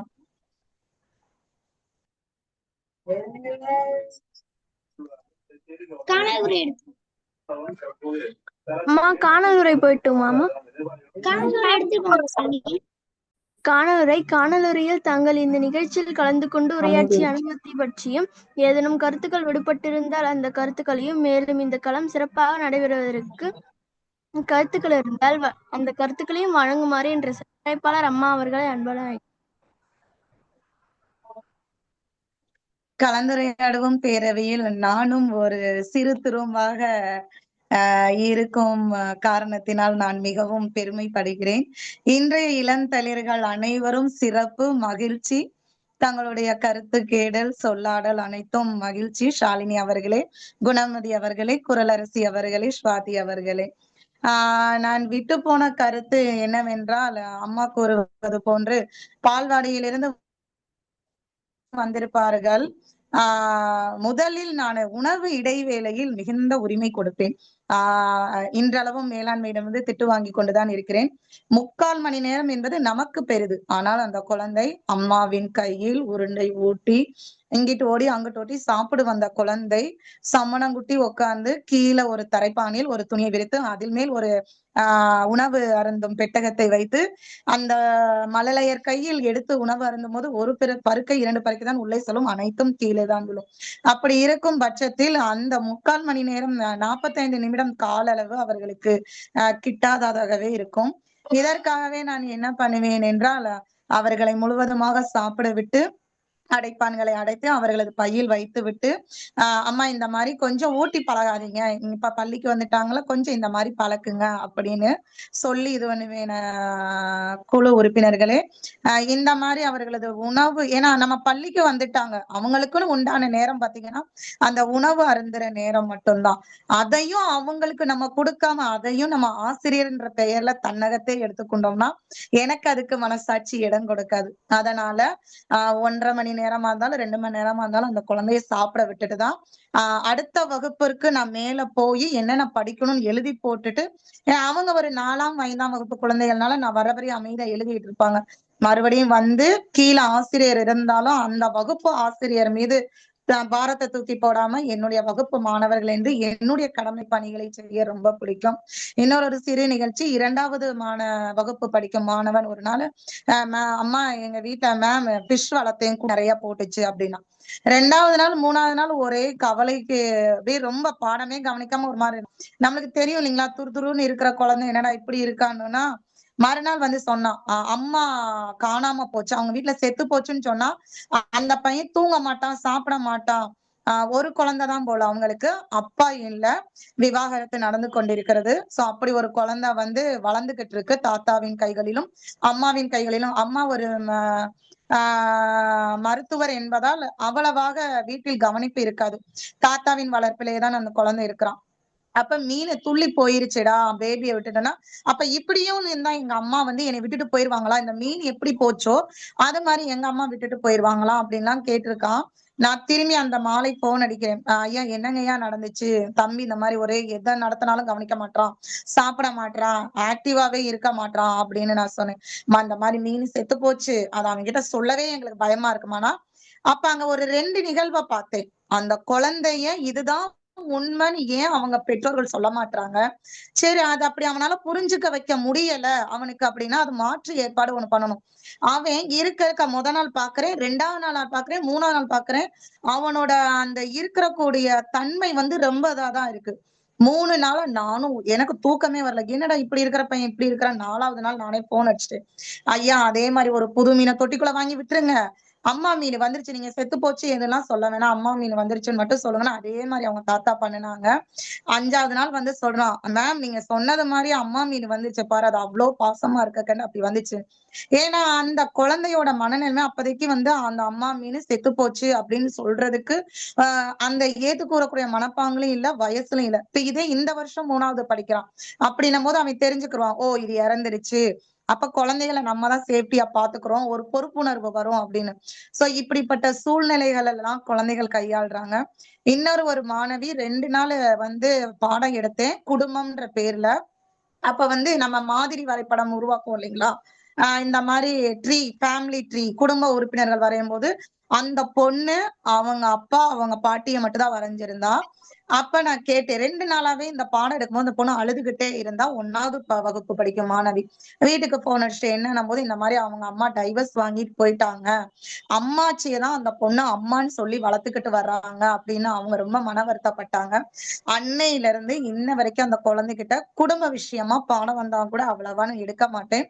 இப்ப என்னடா குடும்பம் இல்லைன்னு என்ன, ஏன் போட்டோ எல்லாம் தரேன், அங்கிள் போட்டோ அண்ணா அக்கா போட்டோ எல்லாம் தரேன் நீ ஒட்டுன்னு சொல்லிட்டு எங்களோட குடும்ப உறுப்பினர்கள் என்னோட அப்பா போட்டோ எல்லாம் கொடுத்து, இவங்க தாத்தா இவங்க நான் என்னன்னு உங்களை எழுத அப்படின்னு அந்த பொண்ணு கிட்ட, நீ என்ன வேணாலும் எழுதிக்கோ தங்கம் அப்படின்னு சொல்லிட்டு அவ என் படத்தை ஒட்டி கீழே அத்தை சித்தி அம்மா அப்படி நிறைய எழுதி, இதுல நீங்கள் எது வேணாலும் வைத்துக் கொள்ளுங்கள்.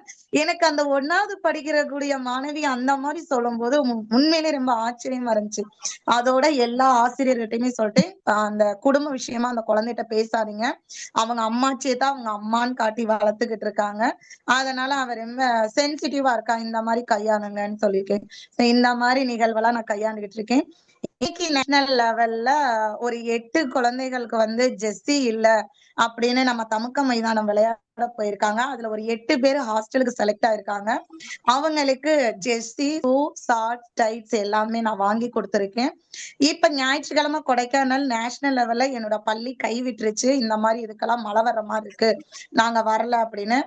கலெக்ட் பண்ண தொகையை திரும்பி கொடுக்க முடியாத காரணத்தினால நானும் இன்னொரு ஆசிரியரும் அதை கையில் எடுத்துக்கிட்டு நாங்க அந்த அகாடமிக்கு போன் பண்ணி, ஏன்னா நேஷனல் லெவல்னால பெற்றோர்கள் எல்லாம் உற்சாகப்படுறாங்க, இந்த மாதிரி இத்தனை நாள் நாங்க குழந்தை இது பண்ணிட்டோம், இன்னைக்கு போக முடியாதுன்னு சொன்னா அவன் ஏத்துக்கிற மாட்டான் அப்படின்னு சொல்லிட்டு இப்ப ஞாயிற்றுக்கிழமை நாங்க போறதுக்கு தயார்படுத்திக்கிட்டு இருக்கோம்.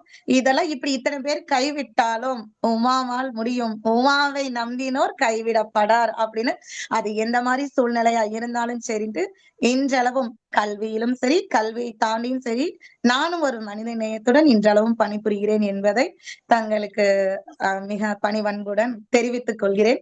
நன்றி, வணக்கம். மேலும் சிறப்பாக இயங்கிக் கொண்டிருக்கிறது கலந்தாடுவோம் பேரவை. இன்னும் சீரும் சிறப்புமாக தங்களை மெருகேற்றுபவர்களால் மெருகேறி கொண்டிருக்கிறது நமது கலந்துரையாடுவோம் பேரவை.